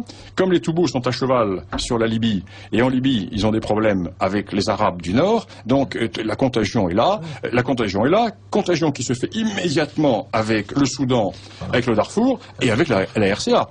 Et avec les RCA, parce que nous avons là un cocktail. Alors, c'est à ce moment-là, bien entendu, que les cerveaux haineux du Parti socialiste détruisent l'armée française, bien entendu. Au moment où nous allons avoir le plus besoin, nous allons avoir besoin d'une marine. Nous allons avoir besoin d'une marine pour garder nos côtes. On détruit. On va avoir besoin d'unités d'intervention. Et on va avoir besoin vraiment d'unités de relève, parce que si l'armée française se réduit à être uniquement le COS, ce n'est plus une armée à ce moment-là. Et nous allons avoir besoin d'une armée de relève, de faire 2-3 opérations, parce qu'il n'est pas impossible, dans les 4 ou 5 ans qui viennent, que nous soyons obligés de faire une opération type Serval multipliée par 3 ou par 4. Oui, parce que si nous devons intervenir au Tchad, ce ne sont pas les effectifs de Serval qui seront nécessaires. Quand nous intervenions au Tchad, à l'époque de Giscard d'Estaing, c'était très simple, parce qu'il y avait un front au nord qui était très clair, soutenu par la Libye, et puis nous étions tranquilles sur les flancs. Tandis que là, c'est un nuage, donc il va falloir occuper le terrain. Ce ne sont pas des raids qu'on va lancer, ça va être du raid et de l'occupation de terrain, du quadrillage de terrain. Et bien c'est pas avec une armée vous me direz, armée de 100 000 hommes, pays occupé. Hein. Nous sommes bien un pays occupé avec une armée de 100 000 hommes. Nous sommes occupés par l'idéologie socialiste et nous avons une armée de 100 000 hommes, armée d'armistice. Et donc voilà. On n'a pas conclu l'armistice avec le socialisme. Voilà. Alors donc c'est très important, très important. Il va donc y avoir des fronts s'ouvrent partout. Tout l'arc sahélien, disons du Mali jusqu'à Djibouti, nous avons des conflits, avec en plus des contagions vers le sud, vers les RCA et vers le nord. Et comme personne d'autre que la France ne peut y aller, ce ne sont pas les Italiens qui vont y aller, ce ne sont pas les Hollandais, ce ne sont pas les Anglais. Donc la seule armée opérationnelle sur zone, c'est l'armée française. Et cette armée française se voit détruite. On est en train de la démolir. Pour pouvoir installer des populations allogènes dans nos banlieues. Donc et pour les programmes sociaux. Donc on choisit le principe d'aider le coucou et l'on détruit notre propre défense. Alors que nous allons devoir, et là je le dis bien pour les auditeurs de Radio Courtoisie, parce que certains me disent oui mais l'Afrique c'est loin. Non. L'Afrique ce n'est pas loin. L'Afrique c'est à nos portes. Vous me direz l'Afrique est plus qu'à nos portes. Mais les grands dangers qui se déroulent à l'heure actuelle, la Méditerranée, ce n'est plus rien. Regardez comment ces boat people la traversent. Nous ne pouvons pas nous permettre de ne pas maintenir l'ordre dans l'arrière-cour africaine. Car si nous laissons l'arrière-cour africaine en phase d'anarchie, nous allons subir les conséquences par l'immigration, par les populations d'origine immigrée installées chez nous. Donc nous devons obligatoirement être sur place pour...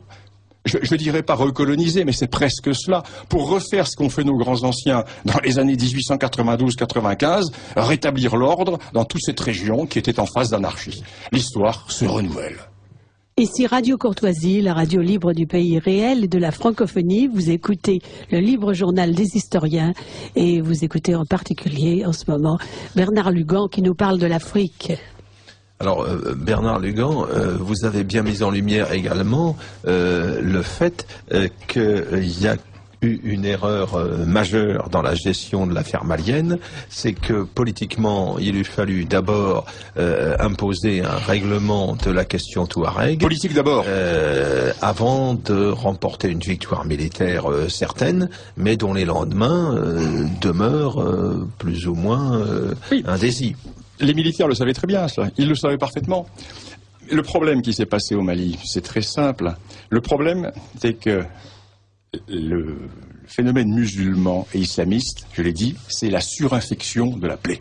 Il y a une plaie qui existe depuis l'indépendance dans toute la région sahélienne, qui est que nous avons créé des États qui englobent à la fois la zone soudanaise, peuplée par des populations sédentaires agricoles noires, et au nord des populations nomades sahéliennes, qui sont des populations entre guillemets blanches, ou présumées blanches, ou se revendiquant comme blanches, ou perçues comme blanches. Et ces populations ne veulent pas être soumises aux populations du Sud. Or, dans le système démocratique, car comme je le dis souvent, qu'est-ce que la démocratie en Afrique? C'est de l'ethno-mathématique. Ce sont les plus nombreux qui l'emportent. Or, ces populations du Nord sont infiniment moins nombreuses que les populations du Sud. Ce qui fait que chaque fois que M. Fabius, par exemple, nous dit « on va faire des élections en Afrique », mais pas du tout. Parce que les élections, c'est le sondage ethnique grandeur nature qui, chaque fois, enferme les minorités sous le pouvoir des majorités. Or, la guerre du Mali a éclaté pourquoi? Comme la guerre du Tchad, d'ailleurs, à l'époque. Comme la guerre du Niger, à l'époque. Toujours pour la même raison. Les nordistes, qui sont moins nombreux, et qui ont une tradition guerrière, ne veulent pas être dominés par ceux qu'ils dominaient avant l'arrivée des Blancs, avant la colonisation. Mais nous sommes des universalistes, tous les hommes sont frères, donc votons, et une majorité se dégagera. Mais c'est une notion, ça, d'idéologue complètement coupée des réalités, comme le sont nos hommes politiques. Pas uniquement les socialistes, parce que la pseudo-droite nous a habitués à ce genre de choses également. Alors donc nous sommes là face à une plaie, je l'ai dit, et sur cette plaie, il y a eu une infection islamiste. L'opération Serval a détruit l'infection, mais la plaie est toujours là. Et elle s'est réveillée, la plaie, car l'autre jour, à Kidal, les Touaregs du MNLA se sont opposés à l'armée malienne. Cette armée malienne qui n'est remontée dans le nord que parce qu'il y avait l'armée française. Si l'armée française n'était pas venue, mais les Touaregs arrivaient à Bamako.